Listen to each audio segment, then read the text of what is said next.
Okay. Well, first of all, Todd and Pernille, thank you for joining me today. Thank you so Yeah, thank you much. for having Thank you for us. It's having a us. pleasure. For sure. We're really happy you asked. I'm happy to have you. I think it's gonna be awesome. But yeah, getting this started, would you be able to give us a little bit about who you are and what your work is all about on here? Yeah, Yes. absolutely. Yeah, we have the Awakening curriculum, and both of us are Buddhist teachers. And the type of Buddhism that we teach is what is called anatta. So it's about the non-self. It's about finding out in which parts of your life that you are identifying, and in which parts of your life that identifying is creating suffering. And there are 10 different levels that we can identify in. The lower five fetters that we call them are the ones that are most known to all of us. It's the ones that we all know. The first fetter is when we identify um, with ourselves. With my name is Pernille. You have to say it right. I'm from Denmark. I'm a Danish citizen. This is my husband. His name is Todd, and that cannot be shaken in any way. But it's also about our beliefs. So I believe that I am fair and I'm just and I'm right. And if you say something and I get angry, then it's your fault because I am right in my opinion. So we have like that identification with ourselves, with our personality, as if it's a real solid thing. But one of the things that we teach in Buddhism is that there's nothing that has any inherent existence, not even me, not even myself. And that's the first fetter where we identify with ourselves, with my body, with I cannot gain weight because then I'm not who I recognize myself as. I cannot get fired because then I'm not who I recognize myself as. I need to find a partner in my life because I don't recognize myself as a single. So it's like all those things we identify ourselves with that is creating a persona or a personality around us, which is then creating a lot of suffering because we're trying to defend or maintain that. Mm-hmm. That's the first fetter, and it's the most complicated and difficult one to see through. And in the original Theravada Buddhism, it was it was the all the 10 fetters were built like a ladder, so you have to see through one fetter until you move on to the next one. But the way that we work with the fetters is more that we see it like a wheel of identification. So you don't have to understand and really truly live everything I just talked about before you move on to the other fetters. You can get all the tools in your toolbox, learn all the different ways that you identify, and then in your life, implement it into your life and work with it like that. Yeah.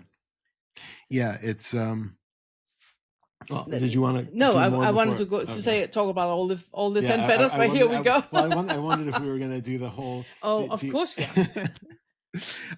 no, the reason I just wanted Yeah. to on what you said. Um, when we have all of the tools to work with right from the beginning, we can start to see all the different ways that we are identifying throughout our life, because each one of these, the 10 fetters that is, we're using our formulation of the 10 fetters, I should say. It's like you said, it came from Theravada Buddhist roots, and there are other people who use different formulations of it. So the way we work with it is a little bit different. And the way we see it is that we have all of these different gradations of identification that are online all throughout the day. And as we start to go through all 10 and you kind of hear them each, you'll hopefully see the different ways in which you can recognize this at all the different points of your day. And our approach to working with the 10 fetters is primarily somewhat meditation based, but primarily inquiry based.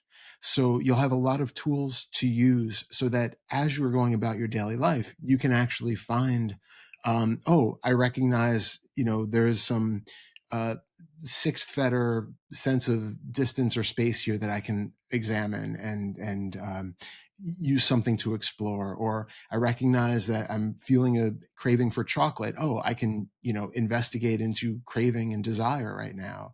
Or I'm feeling particularly self-involved or ego-driven right now. Well, what is that self that seems to be at the core of this experience? And then you use these different tools to turn it around and effectively evaporate or dissolve that sense of attachment or clinging to things being the way that we thought they were. And so I think just to give a little more context before we go through all 10, so that you kind of have an idea that like there are ways of working with all of these things and that they all show up.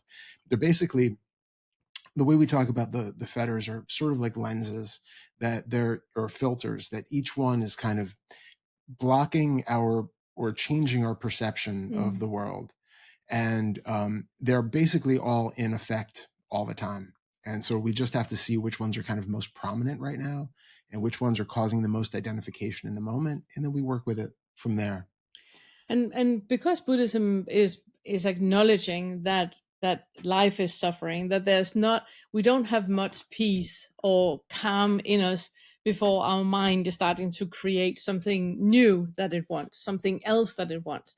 That you might sit and feel your body right now, and then you can feel, well, I'm a bit chilly. I need a blanket. And then you create a story in your mind of, if I had a blanket, that would actually be really, really toasty and nice. And then you get a blanket, and for a very, very short while, you feel satisfied.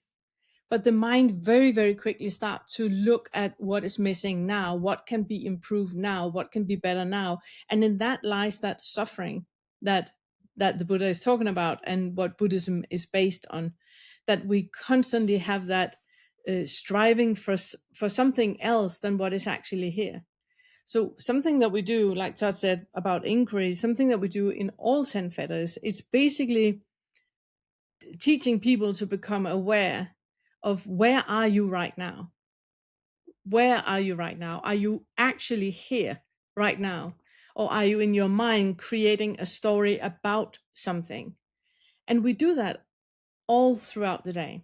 Constantly, we're creating stories to basically, and that is what we work a lot with in the second fetter. The second fetter is about doubt. It's about that feeling of something is not exactly like it should be.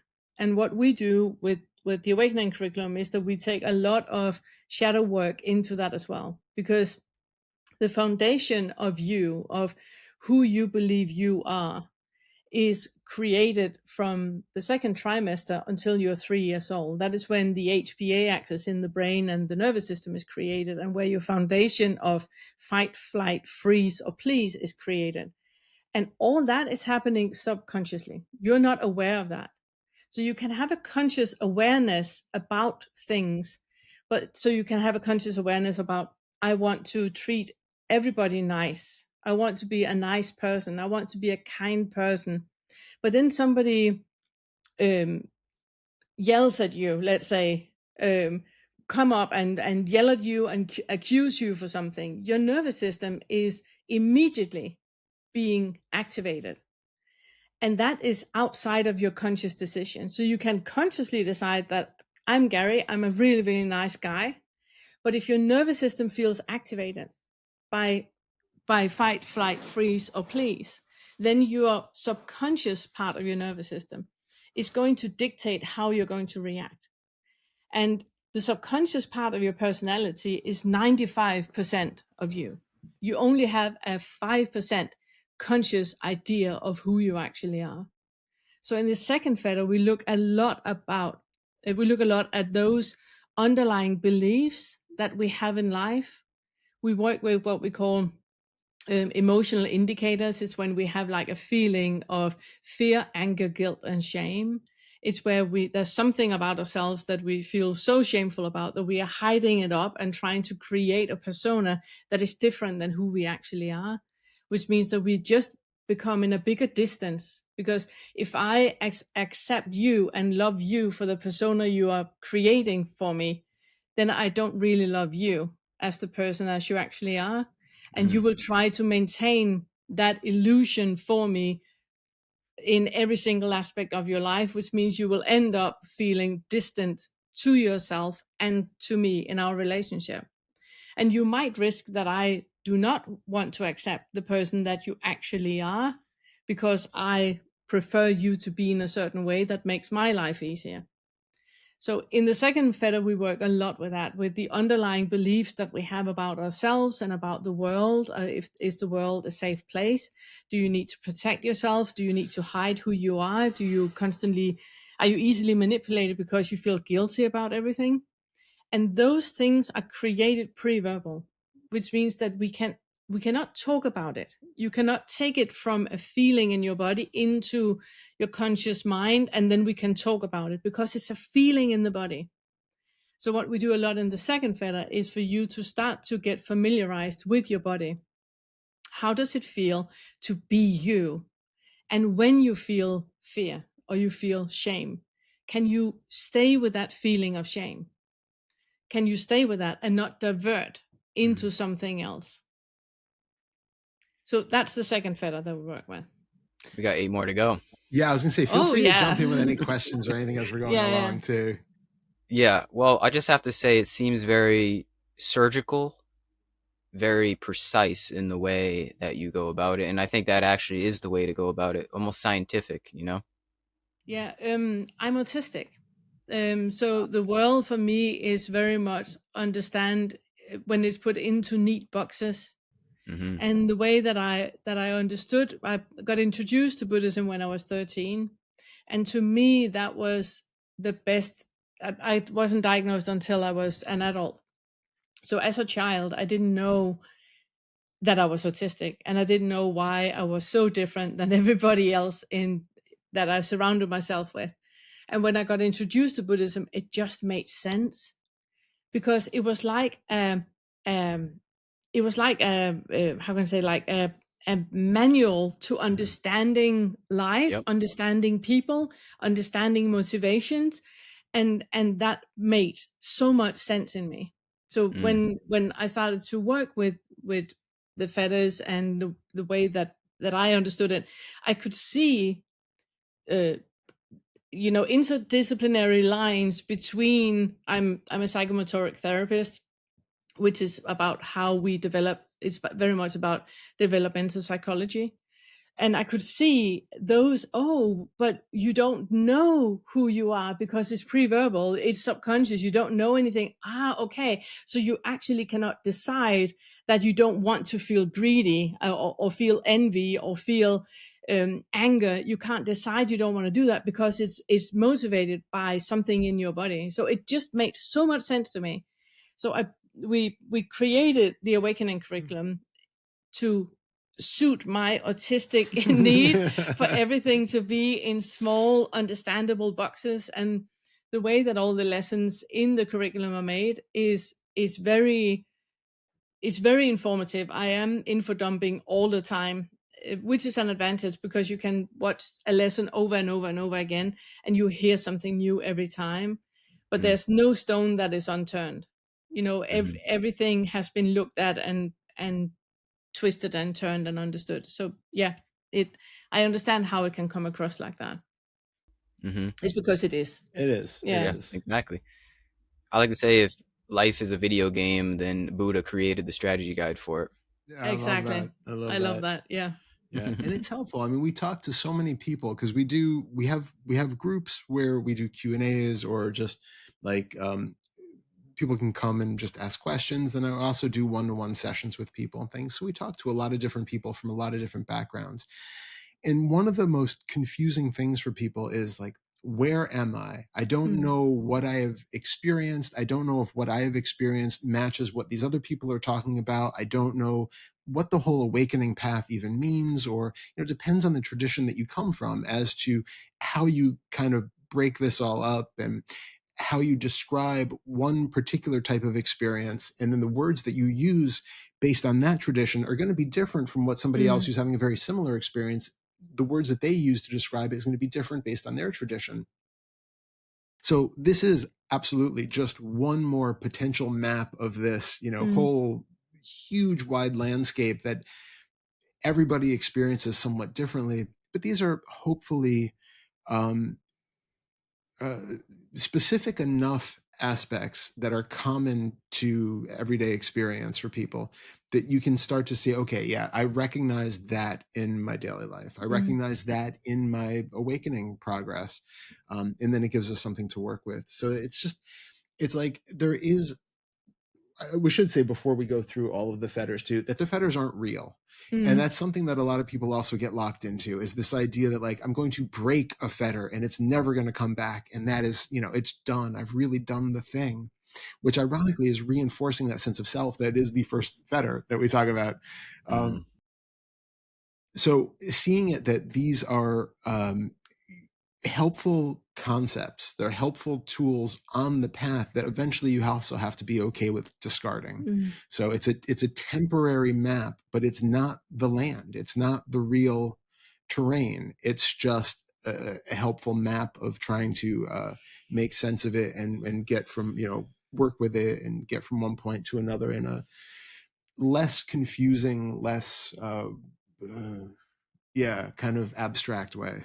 But Mm-hmm. it's also giving us a way to talk about it, because Mm. otherwise we need to use words to convey it and to talk about it and to share an experience that we have.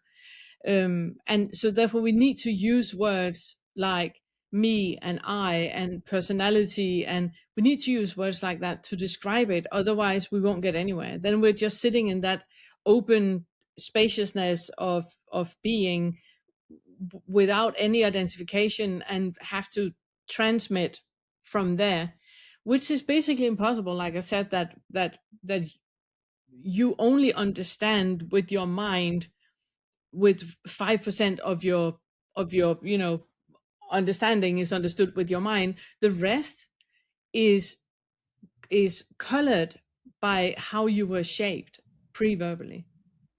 Mm. So we need to use words, and we also need to describe if there's anything that feels like a hindrance in us. We need to have words to describe that. What we focus a lot on is to do the practice off the cushion. Mm-hmm. In a lot of Buddhist traditions, you're told to meditate on it, and you can achieve a lot with Yeah. meditation. Absolutely, Big fans. we're huge fans of meditation. But there's such a difference in working with awakening when you're sitting on a mountaintop and you're having food delivered and you meditate in a cave, and then going to Trader Joe's and somebody's taking your cucumber from your cart, and keeping that calm in you and seeing the other person with love and compassion and kindness. So we are challenged in a different way when we're not monks and nuns, but when we're lay people, we're challenged in a different way. But it doesn't mean that awakening can't be experienced by us. It absolutely can, because it's about being present in this moment. And whatever is arising in our experience from any of the 10 fetters that is arising, recognizing and acknowledging what is happening right now, having a full acceptance of what is experienced right now, and then understanding with equanimity, so that drops. So you can take you can take the cucumber from my cart. It's not my cucumber. If you want that one, I'm happy for you to take it, and I can take another cucumber. So it's about that, learning that. um yeah. Awesome. Yeah, it is. So I would love to go through the rest of the eight fetters. I think that's actually a solid foundation for the conversation. But um, I want to ask you something before we go further into it. What makes your curriculum different than, say, other curriculums, other maps that have been prescribed in the past? Like, what is it about yours that differentiates itself? I would, It's too I, abstract. You have to yeah, take that yeah. one. I would say the first thing is that we're a very inclusive path. So, first of all, we don't, people who work with the awakening curriculum also tend to work with a lot of other traditions and Mm. other teachers and other paths. Um, there's no idea that this is the right way or the only way to do it. They're Oh, just, no, goodness. techniques that you can take on, and if they resonate for you and they work with you, that's great. But I think the other reason why the way that we kind of formulate it, even within the world of people who are doing 10 fetter stuff, it's more inclusive that we also incorporate not just the meditation and the inquiry side of things, but we do a lot with the therapeutic, like the therapy side of things, like the psychology aspect of things, as well as the Embodiment. embodiment, the physical realization of what it means to actually be in the body, to experience and allow the body to experience and express things, so that we're kind of bringing together a lot of different modalities and a lot of different ways of working with this into one kind of experiential umbrella. Yeah. Yeah.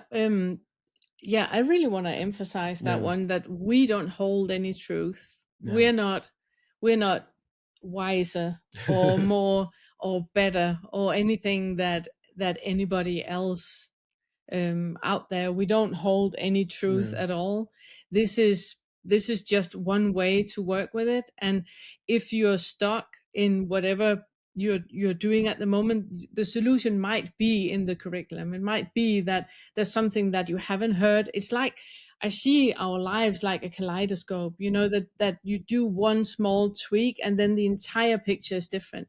And you Mm, will find a lot of tweaks in the awakening curriculum that fit whatever else you're doing, because we just see things differently, from a different scope than others do. Other things we see exactly like they do. So it's like, I don't believe, and we're so fortunate today that we don't have to, leave our lives and travel yeah. thousands of miles to go to another country and sit with a guru for 5 years. We got YouTube.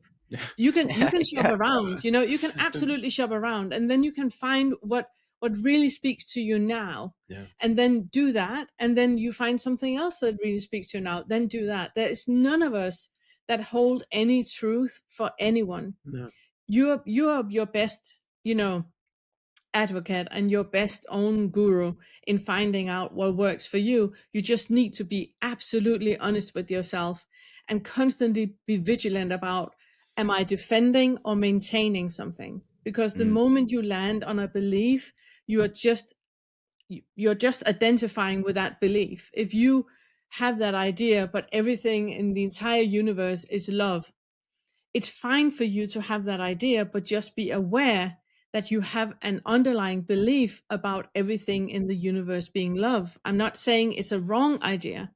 I'm not saying it's a right idea either. And that is our main job as Buddhist hmm teachers, to constantly nudge you into the middle way. Because if mm-hmm, you are in one side of the road, you believe that holds true. We yeah, will nudge you into the middle way by saying the opposite. no, So if you come to us and you have that, there is no separate self anywhere. There is no one anywhere. And you would talk to yourself as this persona here, and all of those non-dual languages that is used out there. We're going to talk to you about boundaries. hmm Okay, so let's talk about boundaries. How do you react? What do you say? How do you protect yourself? Are you spiritual bypassing? Because we need to nudge you to the other, into the middle way, by giving you some tools from the other side. If you come to us and you have like, I am not worth anything, I'm so shameful, I feel inadequate, I have no worth at all, we're going to nudge you to the non-self, for you to see, okay, what is it exactly that you're identifying with when you say that you have no value at all? Value like what? In who? In comparison to what are you comparing to right now when you say you hold no value? What is a value? So we will nudge you to the other side. So when I say that we hold no truth, I really mean it. It's not, I'm not trying to be coy yeah, or anything. I really mean it. We hold no truth. We're just really good at nudging you into the middle way, so you can find your path, so you can find what works for you and what is giving you your freedom in your life, and how you can set other people free in your life. mm. Amazing. It's like you're bringing a little bit of balance to the force. Yes, Right. yes, it's Mm-hmm. such an easy thing for us to get caught into one conceptual trap and ride that out for a while, and then without realizing that we've really taken that on, especially if it's something where a tradition that we're following or something proposes that that's either the goal or an ultimate truth or something. It's very easy to just find it to be comfortable and get locked in there. And like Pernille said, we then kind of go in and we're sort of the counterbalance that we'll bring to the other side. And Mm. going back to like what you're saying about the second fetter, we use things like if somebody is having a lot of shame and a lot of past trauma in their lives and feelings of just fundamental unworthiness and having this real, what she calls a toxic starting point of something that that I'm like fundamentally unlovable or something. We use positive affirmations, things that actually build up the healthy sense of self that they might never have developed as a kid in an abusive household or with something else that was going on. And so there is a danger. I know I've spoken to people in the past who they've come to the non-dual world never realizing what it actually means to have a self or to feel like they had a sense of self to begin with, and they just figured like maybe they've always been enlightened, maybe there's just always been this kind of free floating, everything is like connected and it's just wonderful. But then the more we talk, it turns out they have like PTSD, and it actually comes from some traumatic basis that they were just never able to actually build that healthy sense of self that we all should have developed early in life. Yeah, or kind of just as a Yeah, bracket, absolutely. or if you come from a family where you were scapegoat, where you were the one in the family that was scapegoat and everything was your fault, then you learned how to please other people, and you can only please everybody all the time if you never ever please you, if you Mm. never ever make sure that your needs are met because you're meeting other people's need all the time, and that person very often do not have as a feeling of a sense of self. They don't have any feeling of needs. They don't have any feeling of any preferences. I just made a video yesterday where I talk about that you might say that blue is my favorite color, but if I start to show you green nuances that are a bit blue in it, and talk you into that, it's a really nice color, and you can see it's a beautiful color, and I will make the color more and more green until we're sitting with a grass green color that is now your favorite color, and you have not noticed it, that you were manipulated into actually having a completely different opinion than you started out with. That is the Mm. that is the person that has been people pleasing their entire lives, and they don't have a feeling of a strong independent self. That needs to be there first. That part needs to be healed first. Otherwise, you are what I call a chameleon, that you are constantly changing your color with the people that you're surrounding yourself with, and that is one of the toxic starting points that we can have, that we're so um how do I say it? Not indifferent. What is the word? We're so not solidified that we are basically like Play-Doh, which is lovely to be with, and everybody loves you, and you're a great guy, and all of that. But you have no feeling of who you actually are, and that needs to be solidified first. Hmm. That's powerful stuff. It is, Wow. yeah. I really like you guys. Just want to say that this is cool. Yeah. Thank you Yeah, for this is great. And We only had the second letter. that. you want to keep going? Do you want Yeah, to yeah, go on yeah, the third sure, one? sure. Yeah. But This is I just great. want to say that the second feather is one of the feathers that you will return to over Yeah. and over and over. Because when you turn your kaleidoscope, you're learning something new about yourself, and you go, holy shit.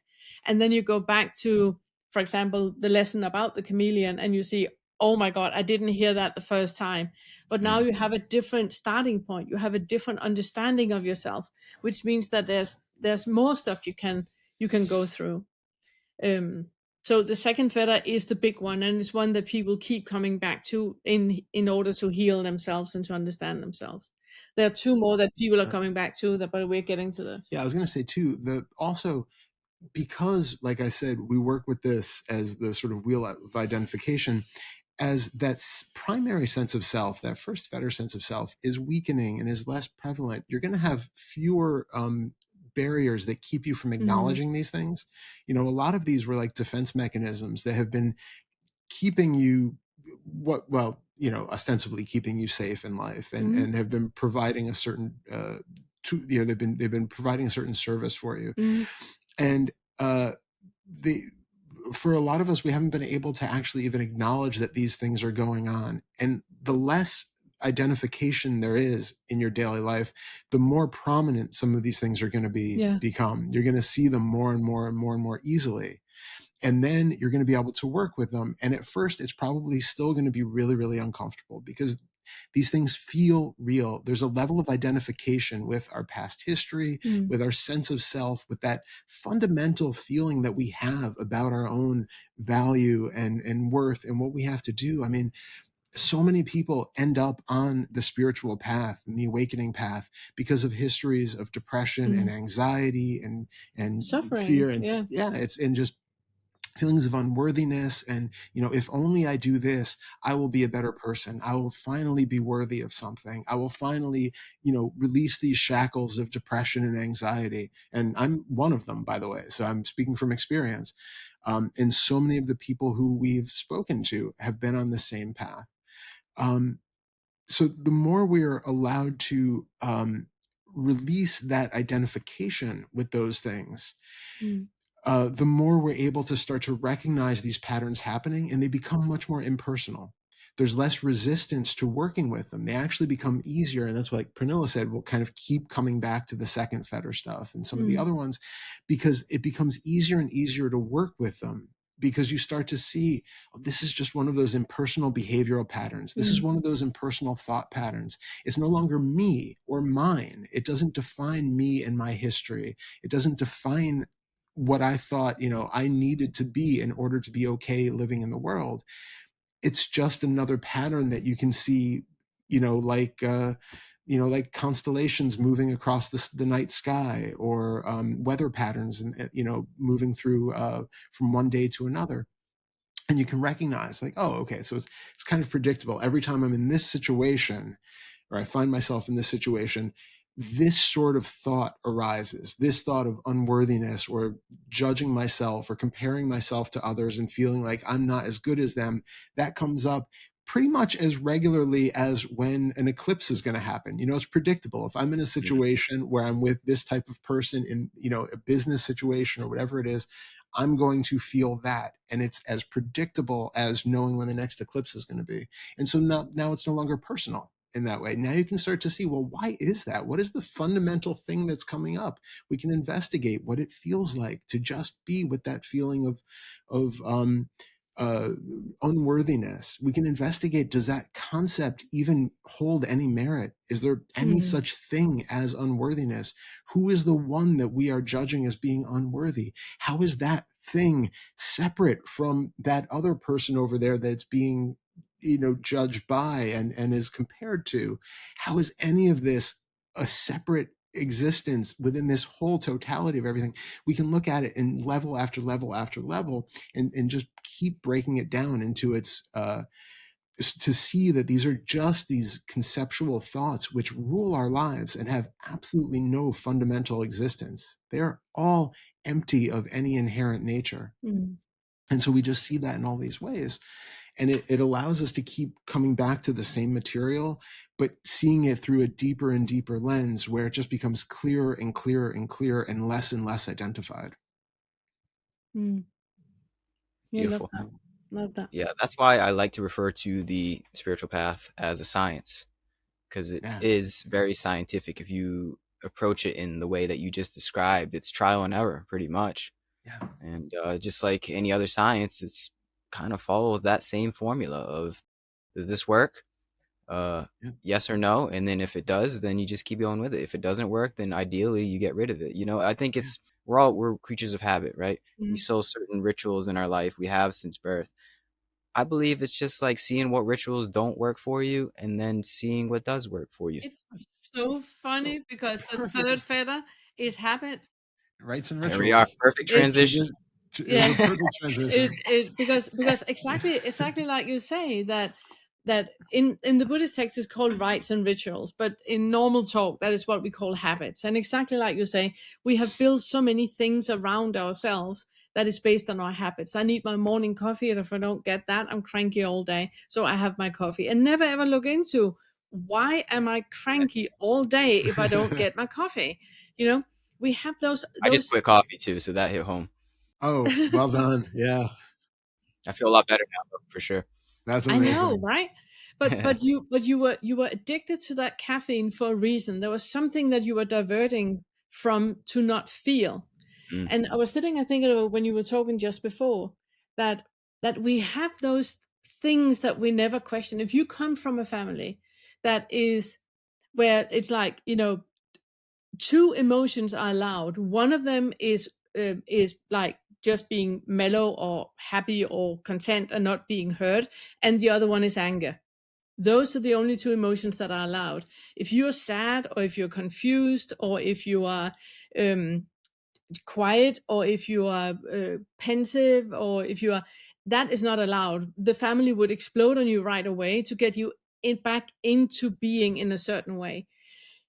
That if that doesn't fit your nervous system, doesn't fit most of our nervous systems, but let's just say if that doesn't fit your nervous system, you're creating a survival with that, which means first of all you equal anger with love, which means that I need a relationship where there's constant friction. And if I don't have that, then the relationship is boring. If we're not arguing and then clearing up the air, then the relationship is boring. It doesn't mean that that is true. It just means that that is your habit. That is what your nervous system is dialed in on. So when you start to realize, working with the curriculum, and start to realize that, oh, well, I react with anger every time I'm confused about what I actually feel. But now I start to feel confusion, and it's okay to feel confusion. That means that you now have three palettes to work with, which means that the kaleidoscope was just twisted a little bit. You now see the world differently. mm, Now, when somebody is exploding in your face, you don't have to react with anger. You can react with confusion. You can go like, I don't know why you are yelling at me like that. I don't want to be arguing with you. Suddenly you have a different calm that you didn't have before because you have a different tool to deal with. And it's basically like that. Our habits are maintaining a certain way of being, even though that being might not be healthy for us. Like I said, that if you, for a lot of people, if we have grown up in a dysfunctional family, um, love can when you experience real love, unconditional acceptance, um, that can almost feel like an intrusion on your privacy, Mm. where um, an intrusion on your privacy, people not respecting your boundaries, people yelling at you and attacking you in a different way, feels safe because that's what you came from.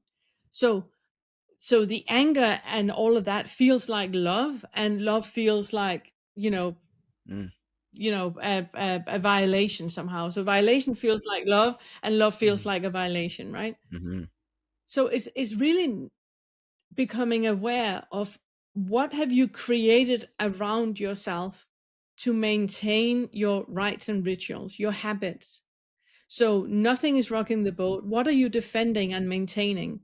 Mm. And really looking at that. And that 10 different, it's going into the area that we call self-care for the non-self. hmm, And that's 10 different things that you need to make sure of, that you do not have any hooks in anymore. The first one is diet. The first one is the hooks you have in your diet. Like you say with caffeine, you have yep, put caffeine, you're not no longer, ingesting any type of caffeine. That is changing your entire perception of the world. That is changing your nervous system, is changing your entire day. Everything is different because you don't have that anymore. And it's the same with, like, Toddy talked about, if that, delicious chocolate cake. There's nothing wrong with chocolate cake, but why are you eating it right now? What do you Mhm. feel that you don't want to feel that you are diverting with? If you need a glass of wine every night you come home from work, why do you need a reward for going to work? What is it that you are trying Mm. to maintain or defend by keeping things up? And there are 10 different ways in that. So it's like diet and sleep and financial security and spiritual you know um, development and intellectual development. So there are like 10 different ways that you need to tweak the kaleidoscope on for you to not be not have any hooks into things having to be in a certain way. awesome. Yeah, I say the same thing. Diet is everything. Yeah. It's, yeah, it is, it is, yeah. It's the foundation for everything, at least. Absolutely. And it's shaping your biochemistry. So Mm-hmm. yeah. So Mm-hmm. that's the third one. Yeah. Yeah. I think we should move on. Yeah, probably. I think so too. Did you have something you wanted to No, say? no, I think it was just, I No, think you say it, covered. say it, say No, it. well, I was just going to say it is that thing, because what you said with defending or maintaining, it's just I wanted to, that it's really for everything that we do, becoming aware of why it is that we're doing it. So we have a mindfulness of the way that we live, so that before you have that cup of coffee, for instance, it's looking at, what is this supposed to be providing for me? Am I worried that something bad is going to happen if I don't do it? Do I think something good is going to happen if I do it? And that basically extends to virtually everything that we find Everything. ourselves doing, at least that feels like there's any sort of semblance of conscious choice about it. We can talk about conscious choice with the first Fetter stuff, but that's, a whole other thing. Within the practical world in which we, generally find ourselves living in, it's important to see, why am I doing the thing that I'm doing? And it's not just for those classically negative habits like, No. drugs and gambling and stuff like that. It's also for all the good ones. Why are you choosing to sit on a meditation cushion right now? What do you think you're actually going to get out of it? Is it because it feels like, well, right now, my mind is a jumble, and if I sit down, I'm going to feel more calm and present and at ease afterwards? Okay, just be aware that that is the idea, that you are doing it for a purpose, and that you are going to get some sort of desired change in your behavioral state afterwards. Is it because it feels like, yeah, but I'm supposed to be on this meditation path, or the awakening path, and I feel guilty if I don't sit down every day because I feel like I'm, shirking my duties or something? Well, that's a very different starting point too. What is up with the attachments that you have in feeling guilt about doing this sort of thing? So that it's not that any one of these is an end in themselves, but it gives you a hint as to the deeper motivations of why you are doing what you do, the sort of things that are maybe subconsciously or slightly less consciously at work. And then it shows you ways that you can then go back to the second fetter again, or first fetter, or whatever you need to do to kind of undermine those attachments and identifications that are driving your everyday behaviors that go completely under the radar most of the time.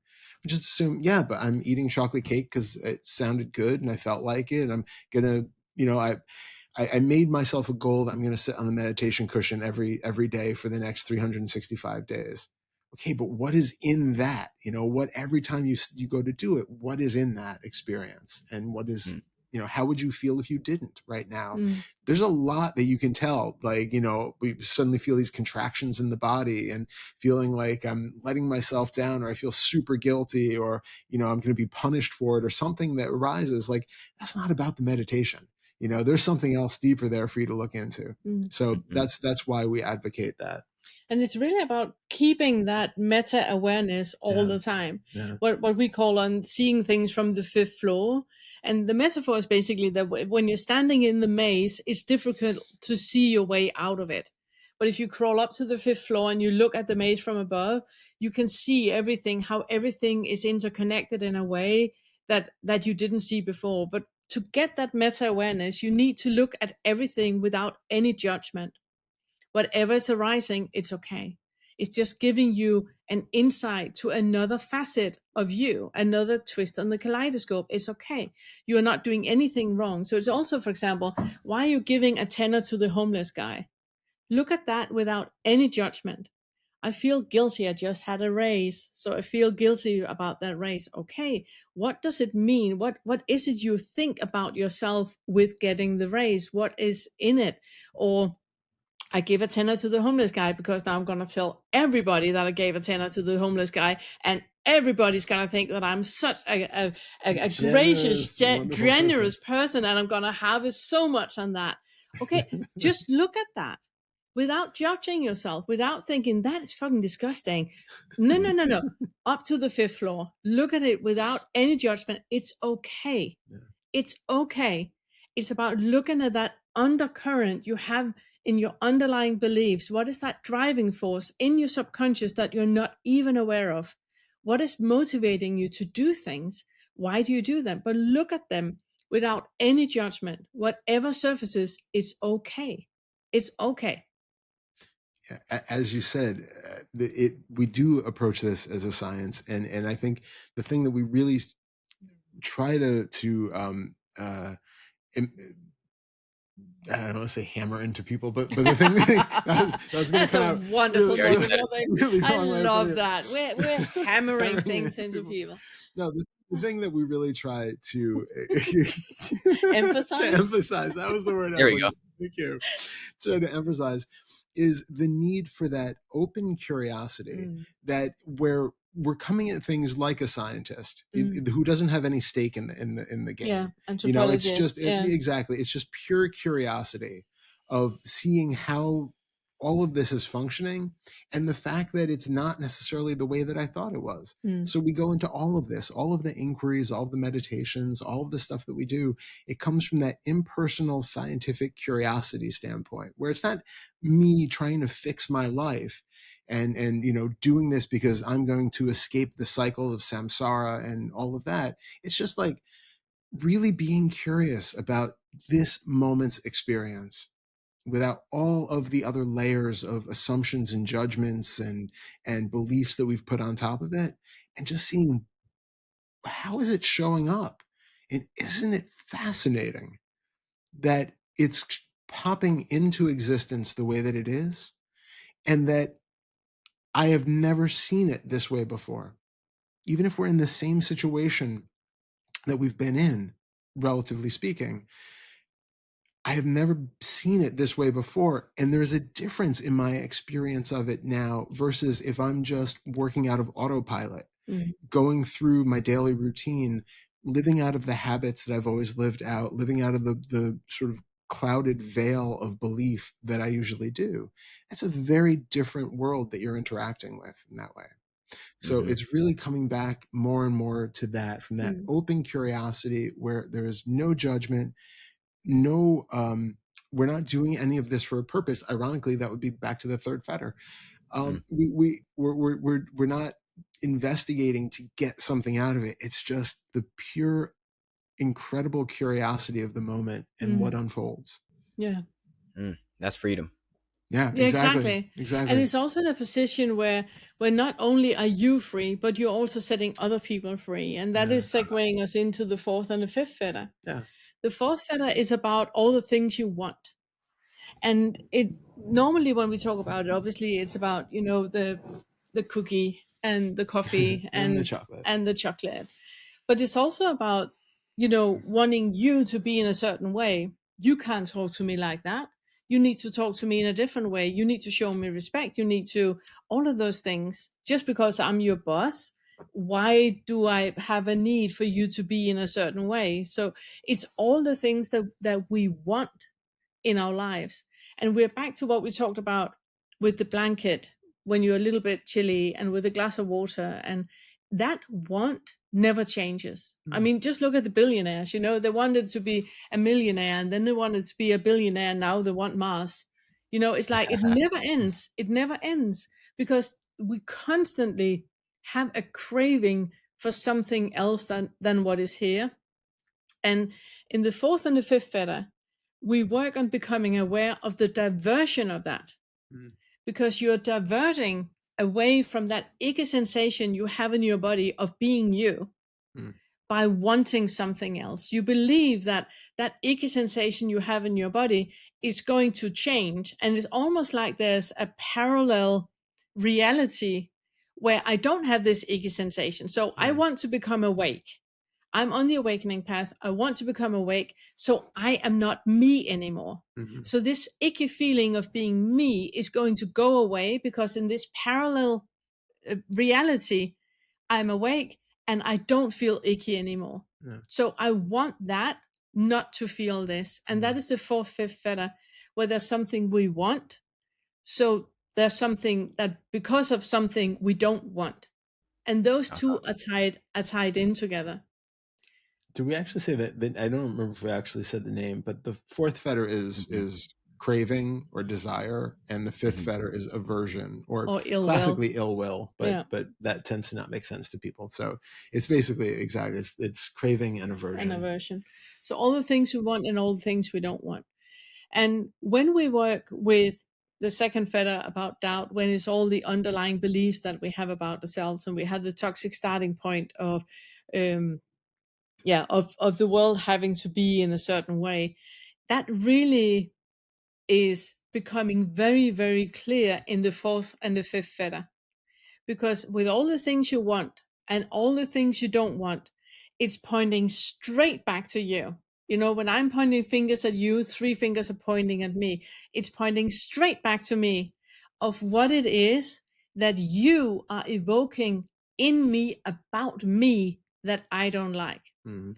And that is when we're introducing you to, we actually introduced that in the second fetter, but we're working more with it in the fourth and the fifth fetter about what we call the bubble of reality.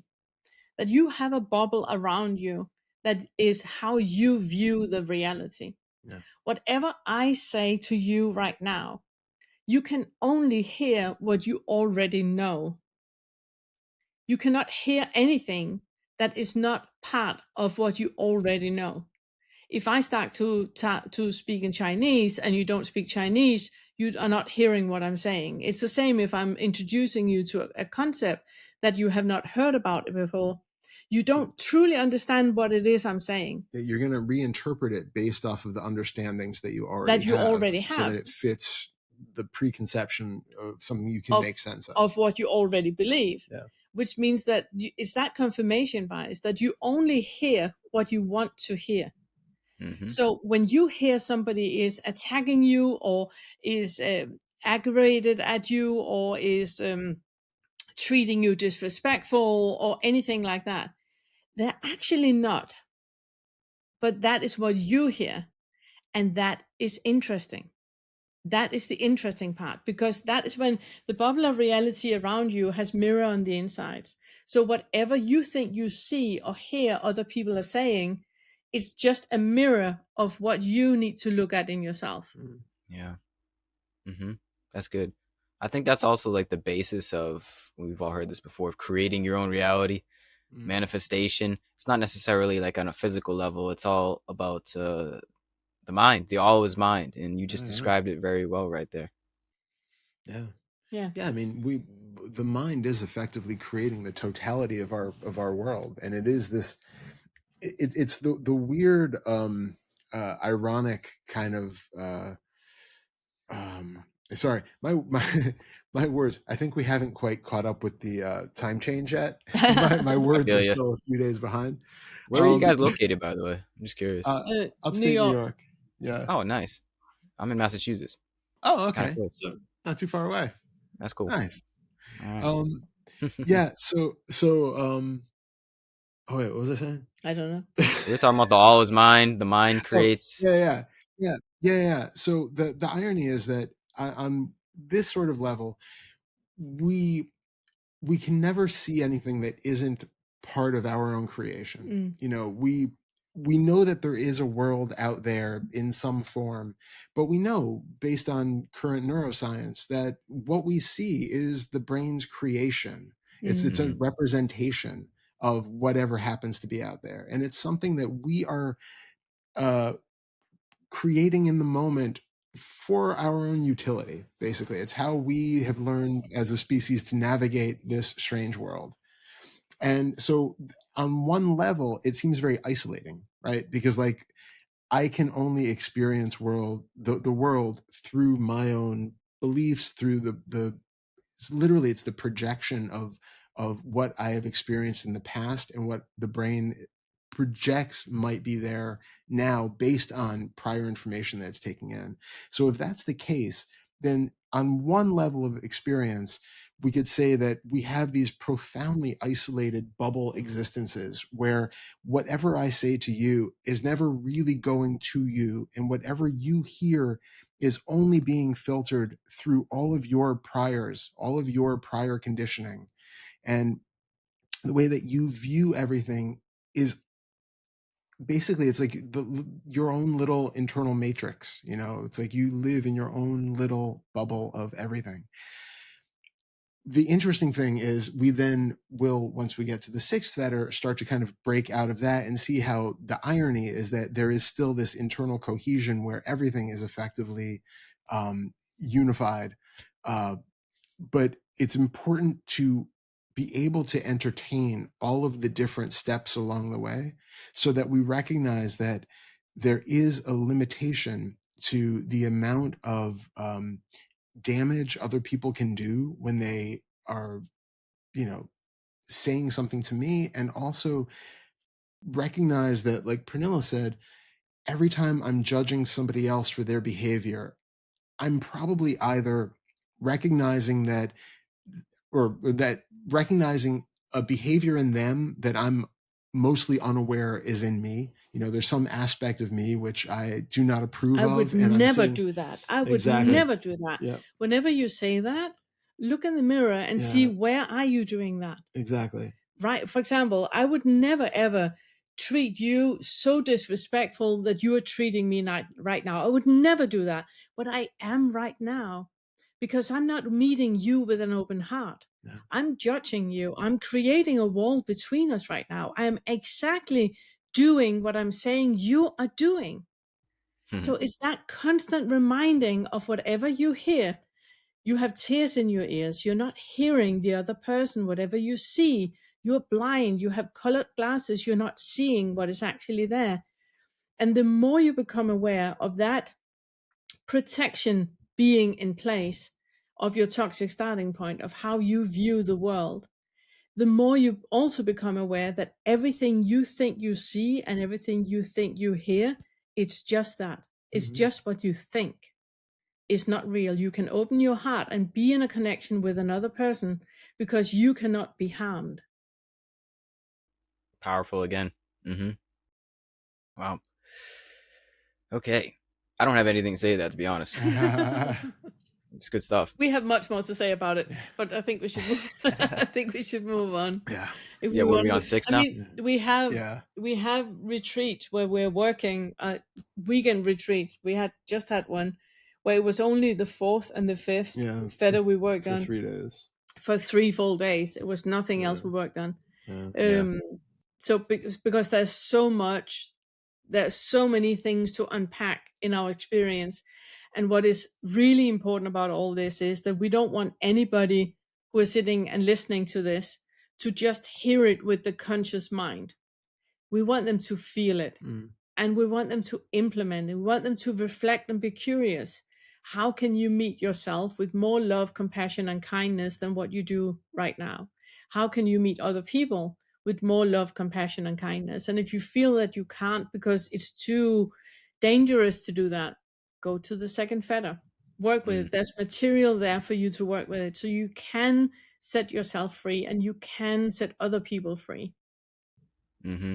Yeah. Well, let me ask you that one. Do you think, in this essence of freedom, a possible destination, we could say, is leading one toward a naturally compassionate, selfless embodiment? More loving?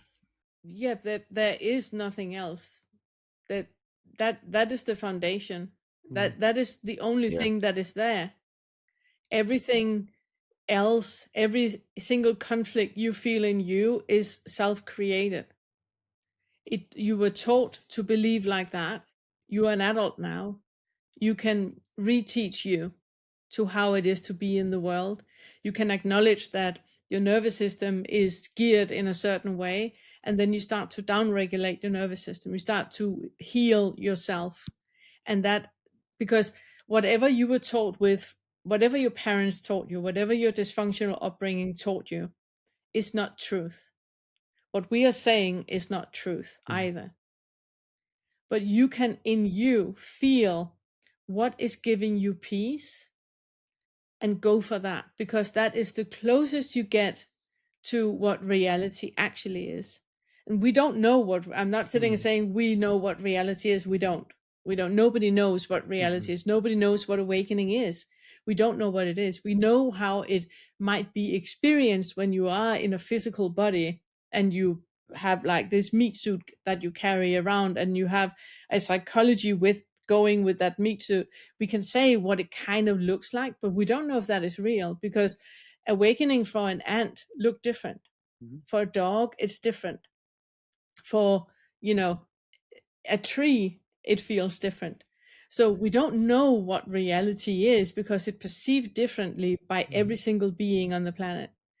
But we can put ourselves in where we are in that open space where there is stillness, simplicity, or contentment, where there's no judgment of anyone. No, I'm not judging me, and I'm not judging you. I'm not judging the rain that is falling, or the sun that is shining, or the drought that is happening, or the wind. I'm not judging anything. Anything that is arising in this moment, it's completely new and fresh. It has never been experienced before. And I am right here, right now, in a biological meat suit with a psychology, experiencing this completely fresh. Even though I have experienced autumns before, this is not an autumn like I have ever experienced it before. If I believe that, I'm delusional. This conversation that we have in this moment right now, I don't mean the conversation we had 10 minutes ago, but this moment right now, it's completely new and fresh. I have never met you before. And I'm not talking about the 10 minutes ago. I'm talking about right now. This is a brand new Gary sitting in front of me. You know, this Mm-hmm. is a completely new experience that we're sharing right now. And constantly clicking that reboot button of yourself.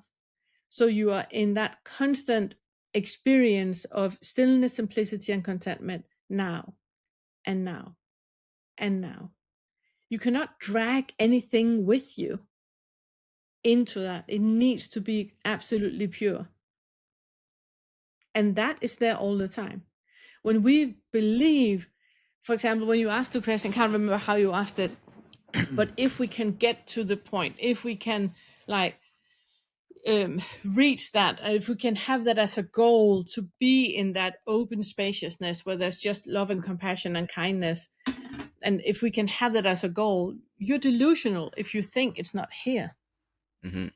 You know, it is here right now. It's not something you can have as a goal when it's already here. So simple. It's almost too simple. It is everything that makes you believe that this moment is not pure and perfect. It's just delusions you have on top. It's Yeah. perceptions and interpretations and judgment and assumptions and that you're doing in the moment that are not real. You just made all that shit up. Mm-hmm. It's not real. Remove all that, and then you have the moment pure and perfect as it is right now. And now that moment is gone. This moment right now, it's pure and perfect in completely different way. And you can be completely afresh noticing it right now.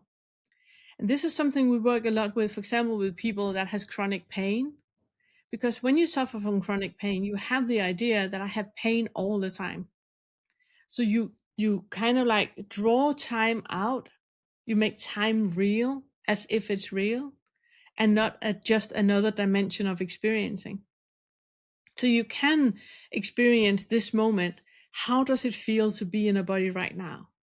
I feel a contraction here. For example, let's say migraine. I feel a contraction here. Okay. How does this moment feel? And if you start to compare the two moments, you will notice that they're different. The pain you had in this moment, it's still what we will put a label on and say migraine. But the experience of it in this moment is completely different because you can't put a label on anything. All labels need to go and just have a completely fresh experience in the moment of what is arising in your direct experience in this moment. And that is different every single time you do it. Mm. Yeah. Wow. I don't even know what to say again. Okay.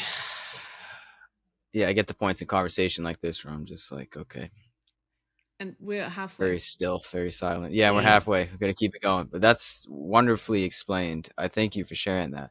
It's like a constant death, a constant rebirth. Yes. Because if we actually get to it in the seventh fetter, we can dive more into it in the seventh fetter. But let's do the sixth fetter first. I just want to say that when we talk about the fetters, we differentiate a lot between the lower fives and the higher fives. And the lower fives is where all the suffering is. So it's what people work with the most.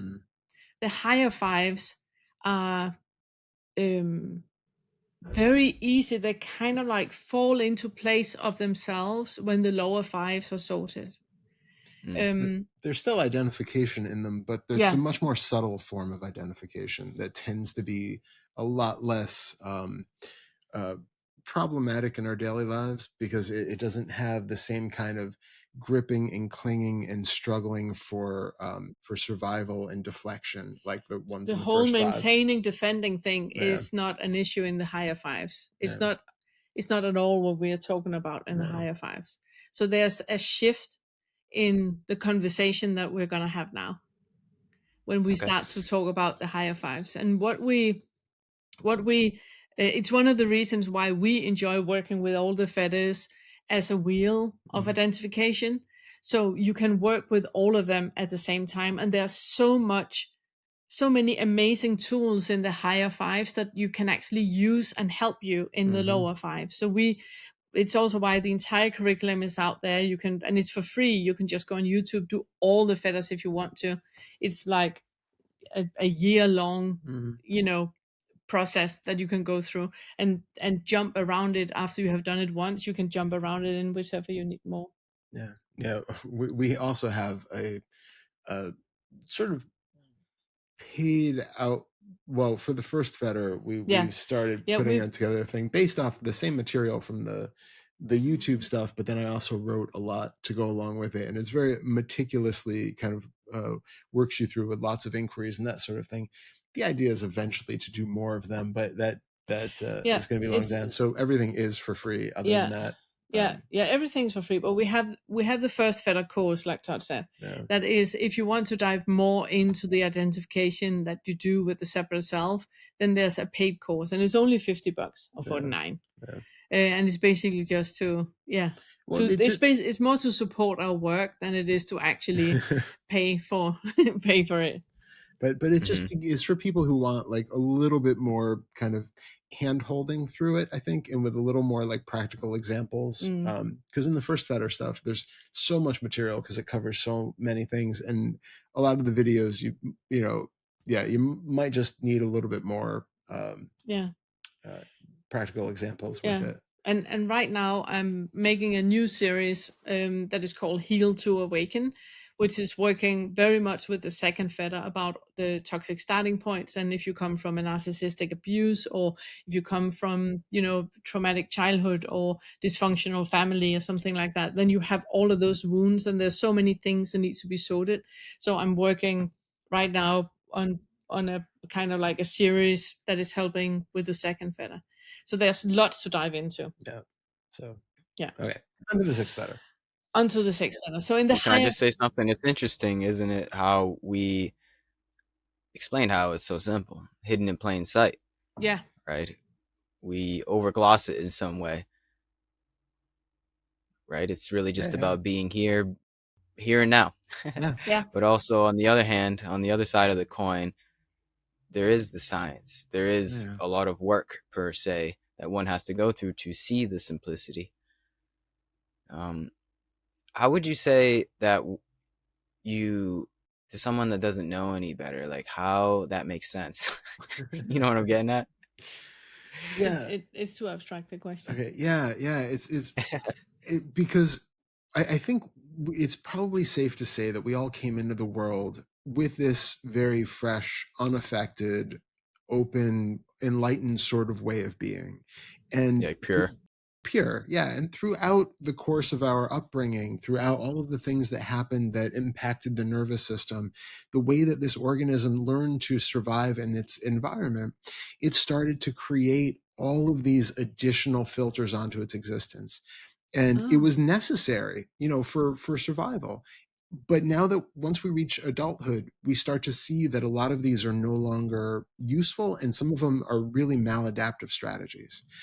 And Yeah. so what we're really doing, I think, isn't so much taking some, uh, deluded, poor, kind of creature who came into the world as a muddled mess and then enlightening it. It's more of Mm. undoing a lot of the conditioning that has happened since childhood or during childhood up to this point. Yeah.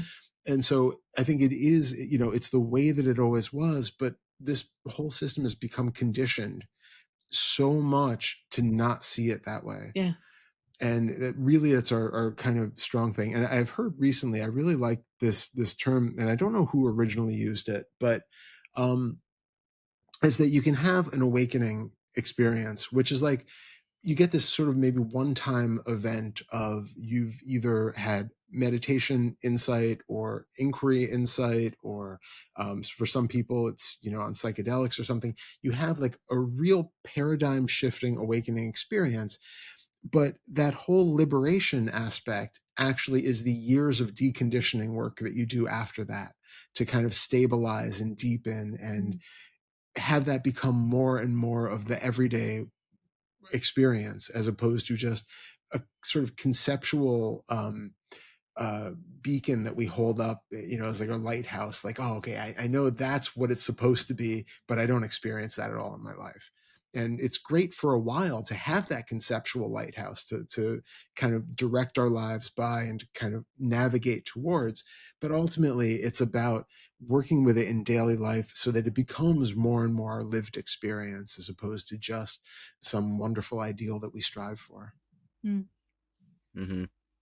So it's almost like rather than what do I have to do, it's more so like what do I not have to do. Yeah. And Really becoming aware of what is it right now that you are defending and maintaining. yeah. What is it right Yeah. now that needs to be in place for you to feel safe Hmm. in your life? Because we're constantly trying for people, not if you have an underlying feeling of shame, you're doing everything you can to present yourself in a way so it's everything that you can say and do. It's never about who you are, Hmm. because what you think you are is shameful. So you create a facade in front of you that is about can, say, do. You get the right diploma, you live in the right place, you earn the right money, you get the right car, the right watch, and all of that. So it's all the can, say, do to avoid showing people who you actually are. Hmm. But it can also be that you have like an underlying belief about fear, that the world is a scary place, so you build up walls around you so people cannot hurt you. And it's true that nobody can hurt you, but you are never seen. That wall you help build around you creates a scenario where you are locked behind a wall. You are never ever seen for who you are, and that just creates an even more lonely and scary place than it would have been. So it's kind of like realizing that what you have been shaped to believe the world is was just something you were believed to be. It's not true. It's not how the world actually is. So what are you maintaining and defending? What is it that you're holding on to avoid something else? Both what you are holding on to and what you are trying to avoid are delusions. That they're not real. Because before you were even born, and when you were born, you were just, pure and delicious. There was like nothing wrong with you at all. There's not a single child on the planet that is, in the way or too much or shameful or guilty, it's your fault or anything like that. Not at all. All children are wonderful. They're just, pure and precious. The shaping that is happening is creating a personality because you believe in what you are taught. So it's really coming to terms with what you believe you are, who you believe you are. That is what you were led to believe. It does not mean that that is what you actually are. And it's also why we experience, one of the most difficult thing for a person to do is to come out of the closet if they're if they're gay or they're bi or they're trans or they're whatever. It's one of the most difficult things because they were led to believe that there's something, and their surroundings need for them to keep being that, so their surroundings do not have to change, right? So the moment they change, the surroundings have to change as well, and that is why it's so complicated and so difficult. Yeah. I think being on the path altogether is coming out of the closet It is. in all of our own way. Yeah, it is, because a lot of the things that you were led to believe, all of your other the people you surround yourself with, of family and siblings and friends and all of that, they have skin in the game that you keep being the same good old Gary that they know, Yeah. you know? Uh-huh. And the moment you start to rock that boat, their boats are rocking too, because you're in the same lake. Mm, So that's good. if they don't want their boats to be rocking, they will try everything they can to keep you down and not rocking your boat, because they have to look at their delusions when you are breaking through yours. Mm, very true. Mm. It's a good metaphor. It's a good visualization of we're all in the same lake. Yeah. Makes a lot of sense. All right, you guys want to move on to number 6? Yeah, I think we should. Okay, so the sixth feather is the fun feather, Yeah. where it's been Okay. so heavy. It's been so heavy, and everybody who's still sitting here almost an hour and a half into it, now the fun starts. Yeah. Now the fun starts. The sixth feather is the fun feather. It's the one that classically, when people have like these non-dual awakening moments, that's the one that we're actually pointing towards. The sixth fetter is involved with that sort of. Yeah, I'll let you go through all the depth of it, but it's basically that unified sort of oneness, no separation experience. You can do it too. The sixth feather is where we look at that delusion you have of you being here and it being out there, or them being out there, and we start to break that delusion, because there's no separation between you or anything. And that goes for everything in your direct experience. Everything you see, hear, smell, taste, touch. It's not something that is out there that you then are experiencing. It's all in the same field. And it's the fun feather, because it's the one where you will start to, sit in a forest and inhale a tree and exhale a cloud. And Mm, because the boundary between you and everything else is becoming very, very clear that it's not there. So it's also the one that people that have done psychedelics, they're going like, oh, oh, oh, oh, I've tried that. I've experienced that. It's one that for a lot of autists, it's very recognizable, because, and I also want to say that this is just a bracket, that for neurotypical people, um, the most complicated things to work with is the higher fives, the ones we're talking about now. About there's no boundary between me or a tree or a bird or you, anybody who's sitting and listening. There's no I am you and you are me. There's no difference between that, and time does not exist and all of that. For neurotypical people, the higher fives are really difficult to work with. The lower fives are easier because it's more, psychology and trauma work and all of that. like pragmatic. Yeah. Exactly. For autists, it's the opposite.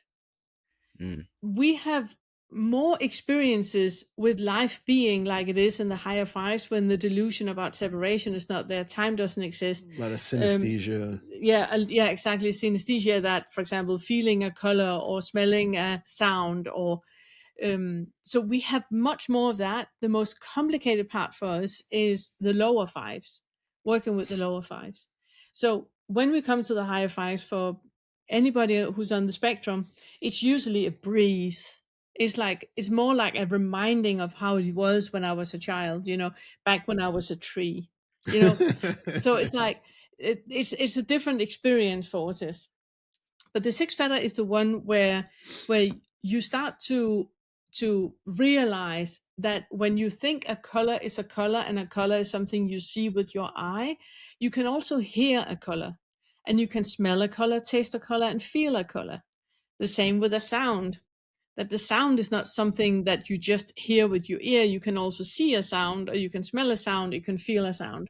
It's where the boundaries between what is out there and in here is being dissolved. To do that, you need to have strong boundaries. Mm. You need to know, and like we talked about before, you need to have a very clear idea about who you are and where your boundaries are before they start to dissolve. Otherwise, it becomes really, really scary. Yeah, and It's it's ironic. also important for people who have had psychiatric mental health issues Yeah. in the past to be very careful when doing this sort of work, because it does tread into potentially dangerous territory. Yeah. Mm. Yeah. Do you So want to talk about the next? what is it called? Oh, the six fetter. Well, Yeah. the way that we work with it, it was traditionally it was about form. Sorry, Yeah, hands the going asleep. form and the formless. Yeah, form and the formless. But It's no, it's the subject object uh, in the traditional, isn't it? oh yeah, actually, yeah. The It's seventh so is yeah, yeah, yeah. right. Yeah, So sorry. So, in the traditional, it's subject object, yeah. um, which is also what we talk about, that there's Mm. like a subject here and an object out there. But when you Mhm. have worked with the first fetter and you realize there's not even a subject here, then there can't be an object out there. Then it's all the same field. And we know now, with atoms, that even the atoms that are sitting there and being a Gary, when Gary dies, those atoms are still here. I'm Yeah. every inhalation I do right now, I'm inhaling every exhalation that every person that has ever lived has made. I'm inhaling Jesus and the Buddha and um, the bombers at 9/11, and I'm inhaling, rapists and adulterers and murderers, and I'm inhaling Gandhi, Yeah. and we it's all the same. And if I'm here in this physical form or not, everybody is now inhaling that cough. So so if That's I'm good. if I'm here in this physical form or not, it doesn't really matter. Everything that I was created of, the carbon, all of that, it's still here. Hmm. So it's about noticing the density in the field, and what is the field. We have this idea that there's like no density, no density, density. And because it's experienced like that, from our perspective, again, we're so arrogant as humans to think that this is how the real world is, but it's not. It's just how we perceive it, you know? Mm. Yeah. So is that along the essence of how you explained? Once you do start to recognize the boundaries, then you can see that there are no boundaries. It's like once you do start to see the parts, you can start to see the system. Yes. Yeah, that in makes a lot of sense. the way that we traditionally have, well, the way that Buddhism traditionally talks about the fourth and fifth fetter is as a pair, the aversion and Craving. desire, and six and seven often get paired up like that too, because it was the sixth is the traditionally it was the attachment to form, and then seventh is the attachment to formlessness. So you have both of those being problems, and so the sixth fetter, what we're talking about, the subject object illusion, it is that we go about life believing that things really have a substantiality to them. Like there's something physically substantial about this body. There's something physically substantial about that desk and the computer, and all of these things seem to have an inherent existence of their own. Like there's a life or a reality to those things. And what we start to do in this one is where we really start to break down reality. So we conceptually, you can also use sort of the scientific understanding that we currently have, that a table is not really a table. It's actually a bunch of molecules. And then those molecules are made up of atoms, and those are made up of subatomic particles. And fundamentally, everything is like a field of, potential, of quantum potential and, quantum fluctuation. So you can use the mind to kind of break down these things that we take in our general way of working through the world as like a real object and a real item, and we can see that that's actually not fundamentally true. But we can also play with this, and that's why one of the reasons why the sixth fetter is a fun one. It's like we have so many different exercises and examples and inquiries that we use to get to the different parts of it. Like, for instance, with feeling a sense of space or distance within a room between me and there, breaking down the whole inside outside experience, that it seems like I am located somewhere inside of a body and that lamp is located somewhere outside of the body in the room. We start to play with our senses in a way where it becomes much harder to say whether something is actually, whether the lamp is outside of me or inside of me, whether I am inside of the body or outside of the body. Where that boundary seems to be, all of a sudden can start to dissolve. We can play with the sensations of the body to recognize what the actual, like, most of us go about our life feeling like this is the outside of the body. This is the skin is the boundary. I can feel it. I know where it is. This is where I end and the world begins. And using the felt sense, we can close our eyes and feel as parts of the body just seem to dissolve. I mean, we can't feel the skin in most of the parts of our body unless something's pushing on it. And even when we feel into that pressure point between where the skin seems to be and the chair seems to meet, all of a sudden that no longer aligns with where we thought our butt and the chair were. It doesn't align with where I felt like the clothing was touching to my skin. We start to see that this is just a perceptual overlay that isn't actually real in the way that we thought it was. And we can go through all of our senses. We play a lot with sound, because that was such a potent one. What I think is a sound coming from a truck 2 miles down the road actually is being generated, we know scientifically, within the brain, right? Air sound waves are traveling through space, but they have no sound until they get vibrated through the eardrum, get transmitted into electrical signals, and then get interpreted into that sound. So what I think is a truck that's now a mile away, 30 degrees to my right, that is all an illusion being propagated by the brain as to where we think that's coming from and what that sound is and what has made it, and the image that I see in my mind of a truck on the highway. All of that is a fabrication of my mind. None of that is actually present right now. And when we come into contact with the direct raw experience of the sensations of sound or aromas and tastes and physical sensations and sights, all of a sudden these things stop being out there and they start to kind of collapse down. And with the visual field, people experience what's called like two-dimensional vision, or zero distance, as Douglas Harding called it. And it's like all of a sudden what I thought was out there becomes really close, right, as close as it can be. And oftentimes people's visual perceptual field will flatten and shift, and what sounded like objects out there at a certain distance start to become really loud and really close, and it sounds like it's happening right inside of our head. And you can start to experience all sorts of very weird psychedelic experiences when we do these. And it's just it's not because we are breaking some fundamental laws of the universe or something, or even that it's necessarily like releasing endogenous chemicals in the brain. It's really that we are seeing, without the mind doing its normal tricks of projecting where we think things are in the world in this kind of self-created brain matrix that we live in. We're seeing the more raw fundamental experience of the sensations without those other layers, which are closer to thought and perceptual overlays added on top of it. So we start to get into more and more raw experiences of what is actually what is here. actually here. Yeah. It is what is actually here. There's no longer that mental overlay on it. Yeah. With a van, and I have an image of a van down the road. All of that is removed, and it's just an experience that is happening right now, right here. Yeah.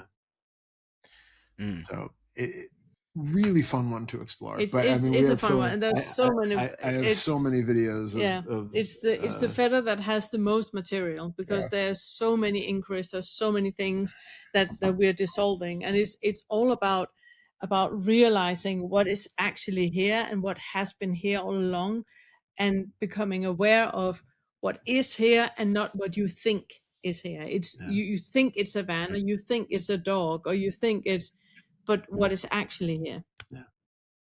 Well, you think it's a podcast that you're listening to. Yeah, Yeah, exactly. exactly. Exactly. It's not. It's not. It's not. No, but I mean, like, yeah, I've always find it really fascinating. Like, even watching this, for the people who are watching a video of this, you see people on the screen, and your initial assumption is that those words are coming out of that person's mouth.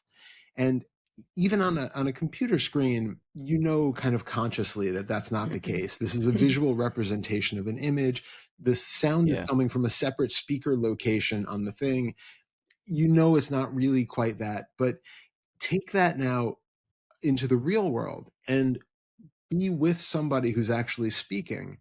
And if you pay enough attention to it, you'll start to recognize that the sound isn't actually coming out of their mouth. It doesn't line up with what you're seeing. All of that starts to break apart too. And I think it's easier to start on a screen like this because you can see how easily the brain is making it like, oh, well, that's Gary. He's talking on the screen. And I can see it's like his mouth moves, sound comes out. It's of one piece. And we can start to break that down more and more in this context, and then take it out into the real world and start to see that actually none of this lines up. Like it's also whoever is watching this, is going to watch it after it was recorded. Yeah. We are sitting and talking here now, but the experience for the one that is watching it is that Gary is there, Todd is there, Pernille is there, but we're not. I'm in the garden, Todd is writing a book, and you are having a coffee with some friends. But we have that idea. Coffee now. Yeah, no No coffee. coffee now. Sorry, a cup of tea with your friends. A decaf Yeah, non-caffeinated tea. Decaf coffee with your friends. Yeah. But it's that idea that whatever we think is reality, that we think is real, can be questioned because it really isn't. It's just what you think is real. I think we should move on to the seventh because we're never gonna end. I know. The seventh is paired with the sixth one. And in the original text, like Todd said, that the six is the attachment to form, that we believe that everything has an inherent nature. This flower is beautiful. So I think, I look at a flower and I go, this flower is beautiful, as if the flower is beautiful in itself. It's not, though. It's my opinion about the flower that I'm sitting and talking about, how I perceive it. I'm talking about my perception of the flower. The flower is nothing. It's just a flower. And then in the seventh fetter, we have that attachment to the formless.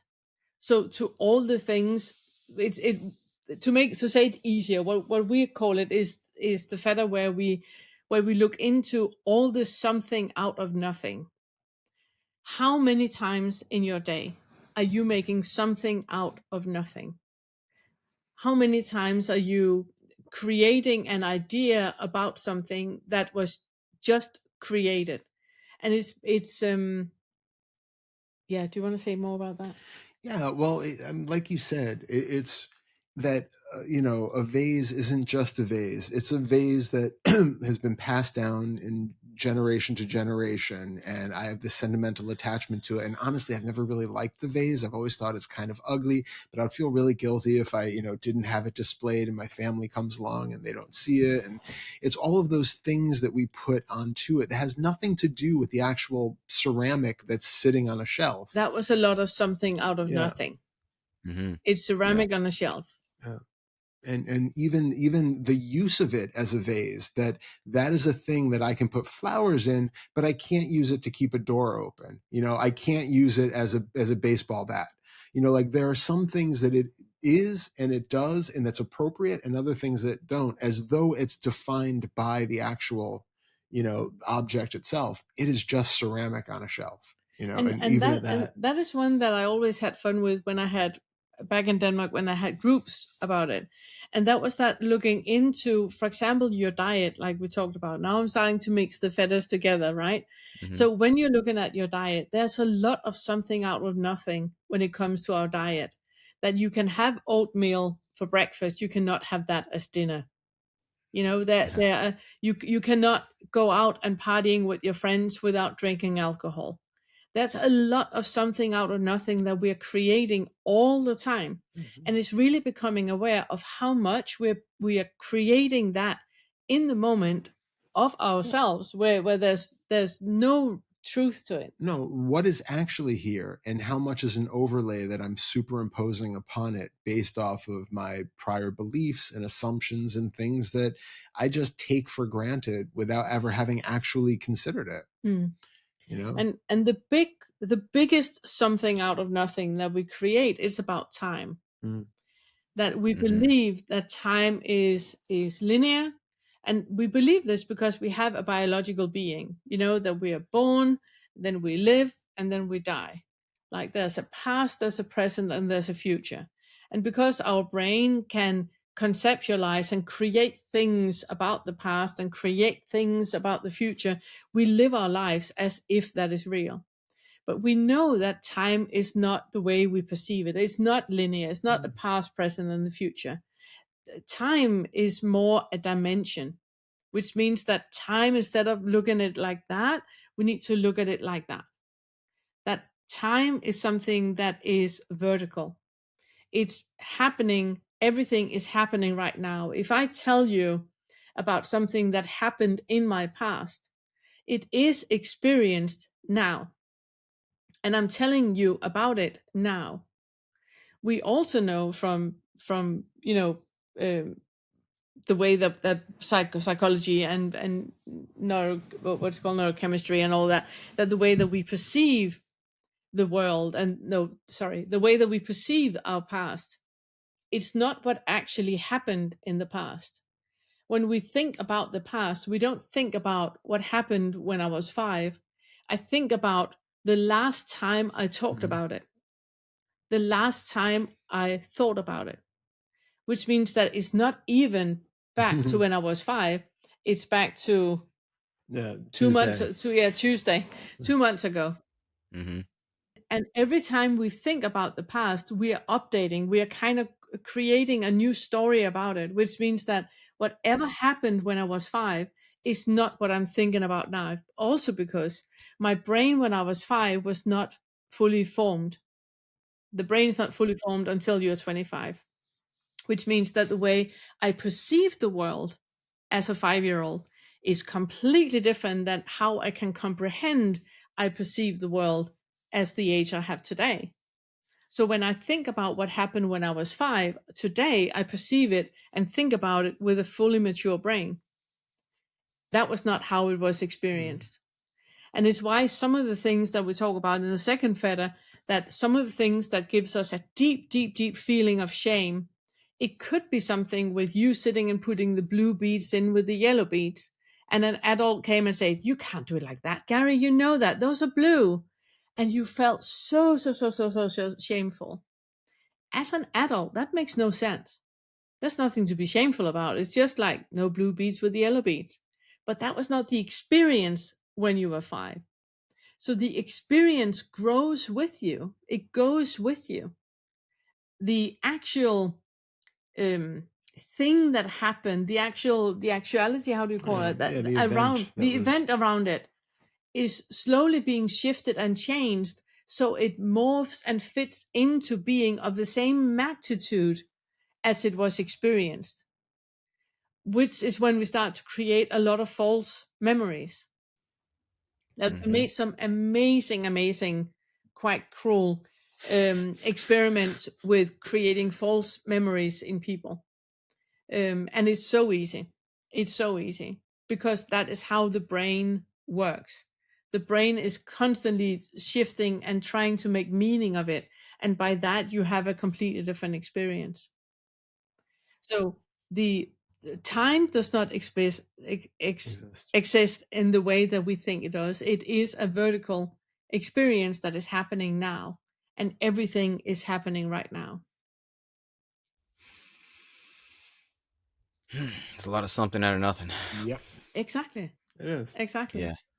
It is.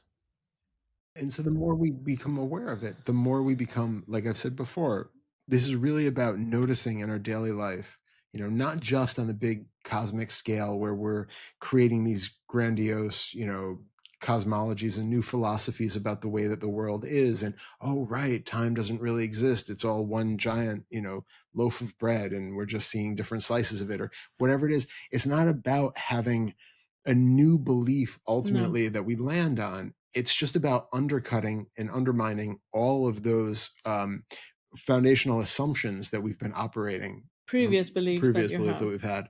So these are like, take each of these on as like a temporary tool. It's like a temporary belief to counteract something else. It's like the old we're slowly going into the eighth feather now. We are. So, but there was the old metaphor of using a thorn to remove a thorn. Yeah, that's what I was thinking of too. We're definitely linked up here. Yeah, exactly. And so we have to be able to do that. There are some concepts that are temporarily useful, but eventually, like I said, we have to let them go, which leads us directly to the eighth feather. And the eighth feather is where it's the one that when I started to make the awakening curriculum, it was the one that I was most concerned about, because it's the one that is the nicest place to be. And a lot of people, when they start with the awakening path, they land in that open feeling of love and joy and connectedness, and where it's just everything is consciousness and everything is love and everything is connected. And that is a beautiful, beautiful place to be. In the eighth feather, we question even that, because like I said, that as Buddhist teachers, we keep nudging you to the middle way. You cannot land anywhere. And even when you land in that Advaita idea of we are all consciousness and everything is consciousness, the only thing we know is real is consciousness, that is a belief. You do not know that without adding a thought to it. That you can have a feeling in your body, but you cannot have an experience. You can have an experience of something, but the moment you put words to it, you're creating something out of nothing. You're creating something that is not true, but a concept. And a concept is mind created based on the limitations that we have as being human beings, which means that even that has to go. It's a bit like the Buddhist story that you come to a river and you use a raft to cross the river. You have to drop the raft when you move on. And you have to trust that if you're going to come to another river, you will find another raft and cross the river and leave the raft. So it's that you cannot carry around any rafts, any boats, or any planks, or you cannot carry around anything. You need to drop everything. So whatever you believe is true, it's wonderful, and it has kept you alive and kept you sane until this moment. At some point, that has to go too. So when we talk about the lower fives, we have the belief of the world is a dangerous place, or I'm full of shame, or I'm inadequate, or the only way to communicate is with anger. I need to yell louder than you to get my message through, otherwise I'm not respected, or whatever idea we have, that is just a belief. But so is the idea of everything being consciousness. That is another belief. And we're not saying that everything is not consciousness. We're just saying we don't know. We don't know. The only thing we know is what is arising in this experience, in my direct experience, as seeing, hearing, smelling, tasting, touching. But the moment I add a story about it, or talk about it, or create words about it, or a little story about it, then I have completely changed the experience into something else. That was the something out of nothing. So it needs to stay in that purity that it is experienced with, and allow to drop it when this moment is gone. And then a new arising is happening. And that needs to be completely pure and fresh, without any stories added to it. And it needs to be dropped, because now the sun is coming in through the window. The experience is completely different, and that has to be dropped. So it's about dropping it and dropping it and dropping it. keep on dropping. Yeah, Yeah. exactly. It's a lot of dropping. Exactly. Hmm. It's also worthy to note that the original term for the eighth fetter in the Buddhist was conceit, and it was originally about spiritual conceit, having that spiritual arrogance of believing that you've seen, certain things, had certain experiences, and how that gets in the way. And we're using it in a slightly different but still very connected framework where the eighth fetter is typically it's where people have that experience, like Pernille said, of kind of the big I am.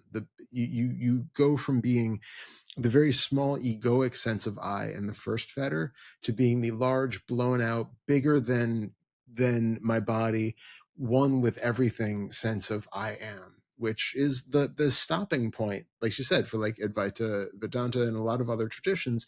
That's like the goal. Once you're there, you're kind of done. You've reached oneness with God or Brahma or consciousness or whatever. That is the thing.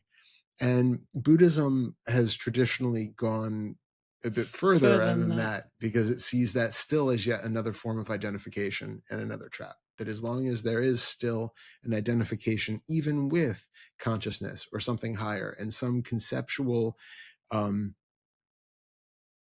some conceptual identification and trap that's still there lingering, even though it's beautiful and wonderful and may or may not be true, there is still some inherent attachment nestled in there. Um, Yeah. It's where we in the first fetter talk about I am and look into that I am. In the eighth fetter, we ask the question, am I? Where it's really That's that good. pulling the rug of everything you believe and everything you think is solid and has a foundation. We pull the rug on that and put a question mark behind it. That's beautiful. Am I? It's wonderful. Yeah. yeah. The ninth fetter is the flow fetter. And that is when you have removed all the trauma that you have worked with. You have removed all the conditions that you have with the craving and aversion, all the things you want and you don't want. And you have removed the idea of you being distant or separate from anything else. Time doesn't exist.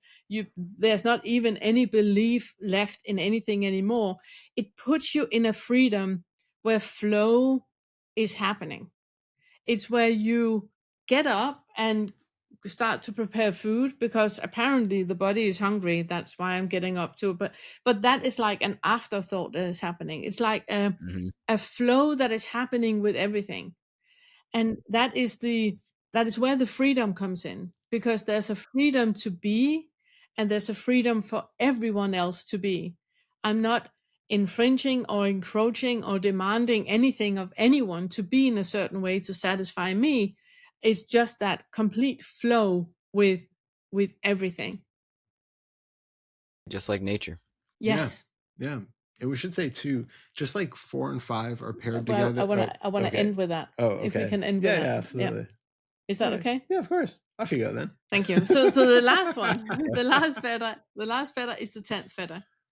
And the 10th fetter um is the wisdom of ignorance. Is that you know that you do not know anything. That everything you have worked for and strived for and been seeking and all of that, whenever you land anywhere, you need to uproot it with the eight feather. You need to let it go, whatever belief you have in it. You need to drop that completely and just stay in that flow, which means that you do not know anything. You're not that wise. I'm not that wise. I don't know anything. I don't know how the universe is constructed or if there is an end of the universe or not. We don't know. I mean, I'm also a naturopathic doctor, and when I took my education, we did not know about the endocrine system the way that we do now. We did not know about the way that our psyche is influencing disease, the direct correlation that is between certain diseases and certain underlying beliefs. We didn't know that. And constantly we learn new things because we simply did not know. We don't know. We have no idea how things work. Um, And it's really putting ourselves in that um, humility that is in that that you cannot know Mm-hmm. anything.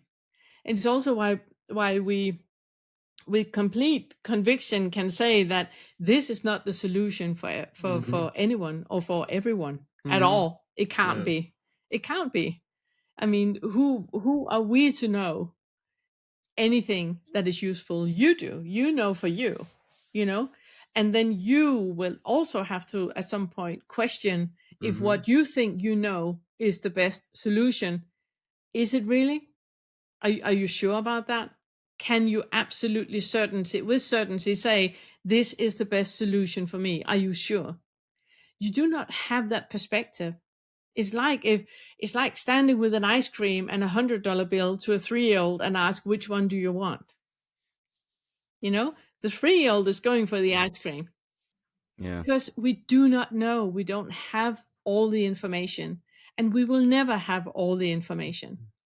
I do not know why you view the world the way that you do, and I can just stay in equanimity with that.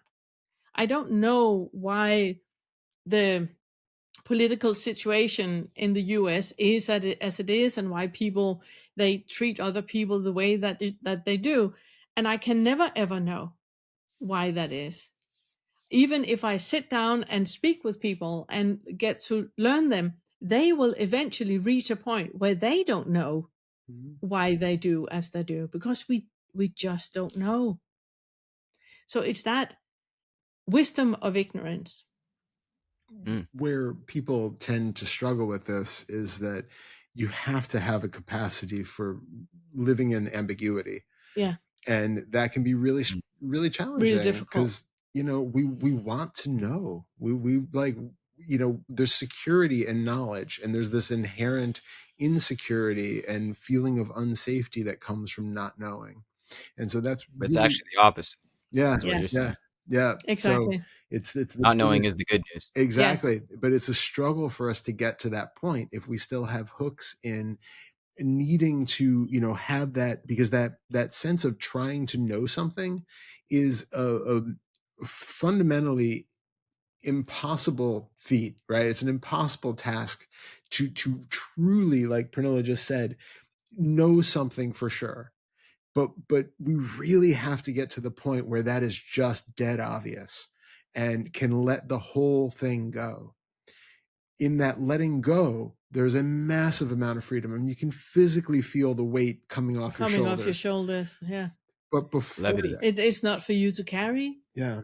Mm-hmm. But that for a lot of people is such a hurdle because it's been so ingrained in us that if I just read one more book, if I just Mm. understand this a little bit better, my intellect can do this thing. I get it. I Mm-hmm. can understand it if I just have one more bit of information, and it will never be enough. You cannot do it. There's no supercomputer in the world. There's no AI in the world who has access to enough information to be able to tell what is going to happen in the next moment. Our best environmental computers can't determine exactly what the weather is going to be in the next 10 No, minutes.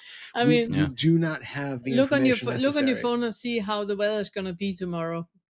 It's Yeah. always wrong So because Mm-hmm. we don't know. no, and Yeah. it's like, the best meteorologists out there do not have that information. We do not know enough to know anything conclusively about anything. And Yeah. it is just such a relief to give up that struggle Mm. because it's been a dead end our entire lives.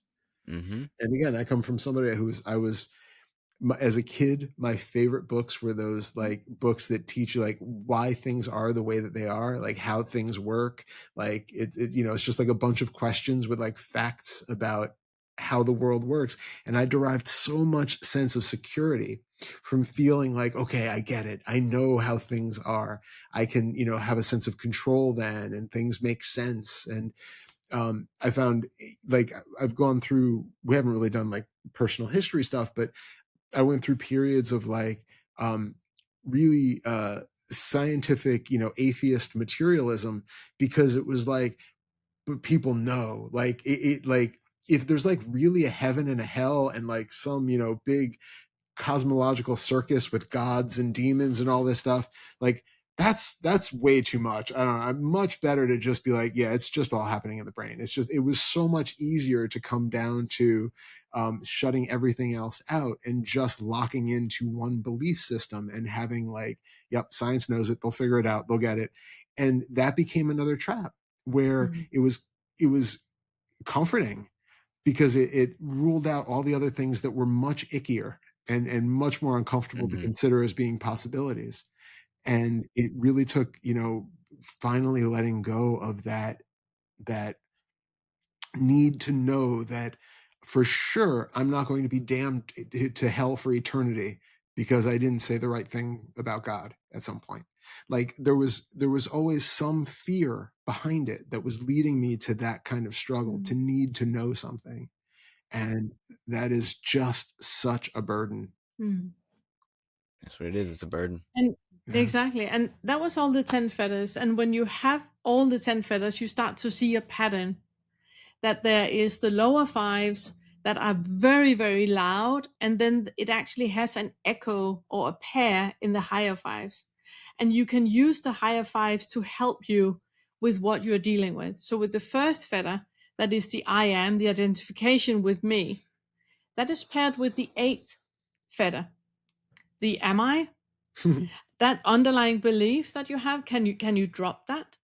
So those two are paired, and that is where you can find help in the antagonist of it, in the pair that it has.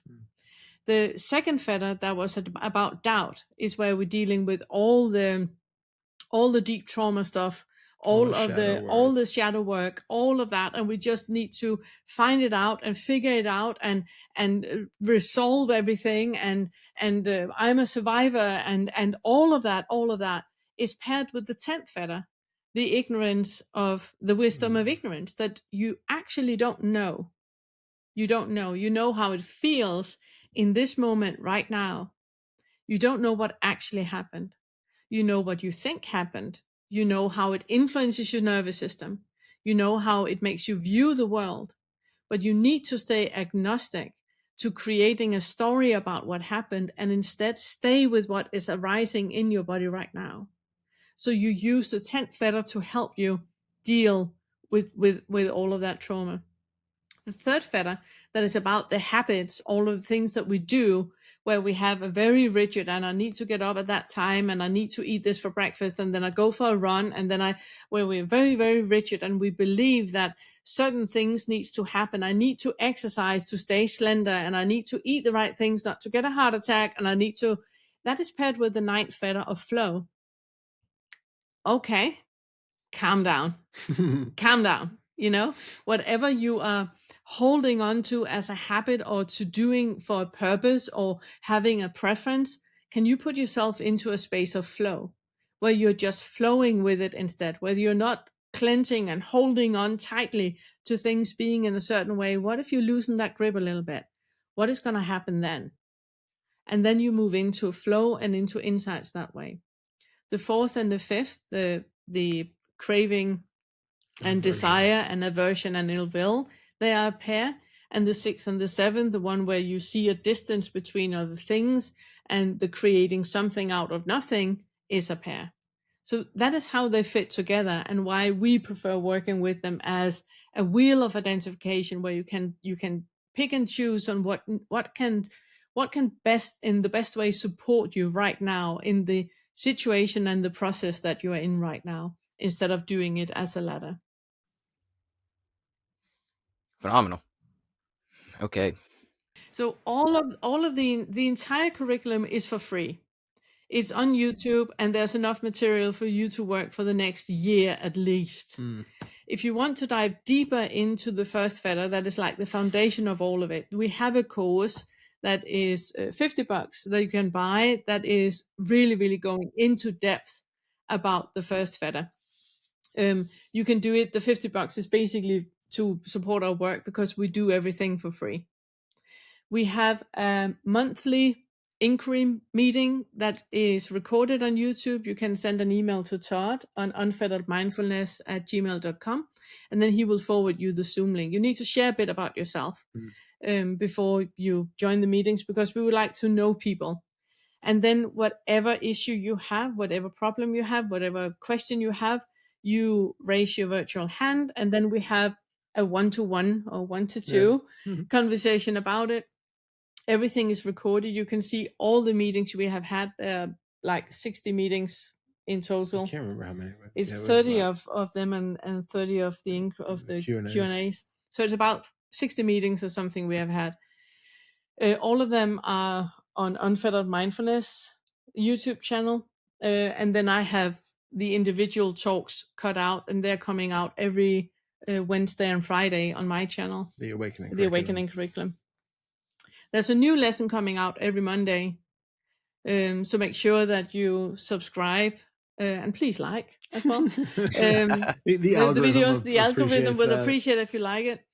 And make sure you subscribe, so when something new comes out, and then normally we have 2 retreats a year. Next year in 26, we're only going to have 1 retreat that we know of, and so far, and it's going to be a big one in January. In January is our retreat, and it's going to be a deep immersion retreat into where we really go into you have already written the inquiries for it. So it's going to be very experiential. You're going to have inquiries that are diving into the fetters. And primarily for this one, it's first fetter, 4th, 5th, 6th, 7th, and 8th, and 10. And it's a mixture of inquiry, a lot of sitting meditation, also some breath work, and a lot of breath work and movement to get activated the different parts of the body where things can be stuck into. And we also have a talk each day, and then also a Q&A each day. So it's a full week. For 7 days. And it's a bit silly we call it a retreat, because it's usually more workshop. You're not passive in any way during the retreat. It's very, very active. And everything we do is virtual. We don't do anything in person at this point. So everything is on Zoom. It's also YouTube. Because this little autist is very sensitive to meeting people and being... Yeah, so we do everything we do is virtual. The retreats are the only thing that we are charging for. And I do also offer paid one-to-one sessions. But you're fully booked, so that's not really anything to say. Well, 26 we'll have openings. I haven't opened up my 26 schedule yet. But cool. Yeah. I'll put everything down in the description. Yeah, thank you. Appreciate that. Thank you. Yeah. But this was a wonderful conversation. You two are amazing. It's an honor to sit down with you. Thank you so much. Thank you so much. And thank you for having us. Pleasure being here. For sure. Yeah, thank you. I mean, do you have anything else that you want to say? I think we said everything. It was said a lot. We said a lot. Yeah. And if there's anything you would like to follow up on or to talk more about or anything, then just let us know. We're happy to share. And also we have again, we kind of gatekeep it a bit. We have a Discord community that's free for people to join who work with us and who do our stuff. There's over 400 people in it right now. But we're very protective of the community, because we want it to be a safe space for everyone. So if you are interested in having that kind of a community and you want to work with this stuff, you have to come to our inquiry group first and speak with us, so we know you, and then write to Todd, and then he will forward you the Discord link. The thing with the Discord community is that it's a wonderful community, and we have so many guides in there that are guiding other people that are on different parts of the path. It's a very hive mind community as well. So if you have an issue, I'm in this situation with my boss, I don't know how to deal with it, or my child, or whatever is going on, I keep identifying, or I keep having this feeling, then you can write it in there. You can have video calls, you can have audio calls with some of the guides, or with so many of the community that will be there and hear you and support you and help you in holding a mirror up to your experience and question what you actually think is your experience. And that is just so helpful. Yeah. But we are very, very protective of the community. So we need to meet the people first before we let people in. Yeah. And in fact, and That's and, good. and it's for free as well. yeah, and in fact, they even are having a meeting group now. That's true. They Every have a study group every Monday. The community has started a study group every Monday where they take a lesson from the curriculum and then they meet, and then they have a debate about how they experienced it, and they ping pong on one another and support one another in whatever hurdle has come up during the lesson. That's every Monday they have that. So Mm. super good community. Yeah. Yeah. That's what community is all about. Yeah, Yeah, it it's is. Yeah, wonderful. it's Yeah, really we cannot wonderful. do this alone. I mean, No. there's Yeah. we could not do this alone if it wasn't for the community, if it wasn't for people subscribing, liking, and watching. I No. mean, No, it would just be Todd and I sitting and talking into and even to like one another. which we do anyway, but even for like the virtual retreats, we're so fortunate because we have people who Yeah. volunteer to we have people from around the world who, because it's Virtual. and we're in different time zones, we have people from different countries who are there volunteering as supporters. Basically, if anybody's experiencing something, we have like just support rooms on Discord where people go in and just sit and can talk with them or hold space or whatever. So it's really become a really lovely community of people supporting each other. And we're really, really honored to Yeah. have all of that happening. And it's also because we are very much about supporting people in having their own experience and standing on their own 2 feet. That we are not so much for people relying on Todd and I to have the answer and the truth, because we don't know the truth. Ten Fetter, we don't know. So it's more about everybody supporting one another in being, strong and feeling the equanimity and the calm in themselves, holding a mirror up when you need it, to see what it is that is actually happening. And we have a wonderful community. It's definitely not Todd and I. No. And that's really the power of community, is, as you said, holding a mirror up for each other. Yeah. Mm-hmm. And really being supportive and being there for each It's other. such a lovely, reassuring for community. for some people, it's like the only space that they have where they can really be honest. And because not everybody's doing awakening work, there are lots of pockets of communities where people just don't have people locally who they know. I mean, we have nobody locally who does what we do. So if it wasn't for the online communities, people just wouldn't have that kind of support with other people. And it's also just like you said, that what you experienced in with your family and your friends, and like we talked about sitting in the lake, we're all in the same lake with our boats that we're sitting in, that is just so helpful, that there are people that are your people, that know exactly what you talk about, that when you say, I keep having this underlying belief and I keep sabotaging myself, that there are people that know exactly what you talk about. They just know I went through that. I hear you. I see you. This is exactly my experience as well. Now, this is what I did. Is this useful for you? Or when you use that word, I think that you have a little, finger in the game as well, So it's just that having people around you that are doing the curriculum, so they use the same language, they use the same metaphors, it's just so helpful. And we are so fortunate today that we have the internet, that we can connect with one another, and find our people all over the world.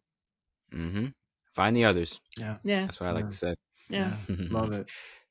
Yep. And it's truly miraculous that we have this technology, can do this stuff. I mean, that's what I feel, at least right now. I feel it's truly a miracle that I can sit down with people like you, chop it up, and just have this glorious conversation that we had. So same here. About to absolutely. you. We're Absolutely. deeply grateful. We're so deeply grateful for it. Very happy you invited us. Thank you so much. Well, thank you. Keep up the good work, and let's stay in touch. You too. Thank and you we so will. much. Thank you very much. We will. Thank Peace and you. love to you, Todd and Pernille. You Thank too. you so much. Bye, everybody. Thank you.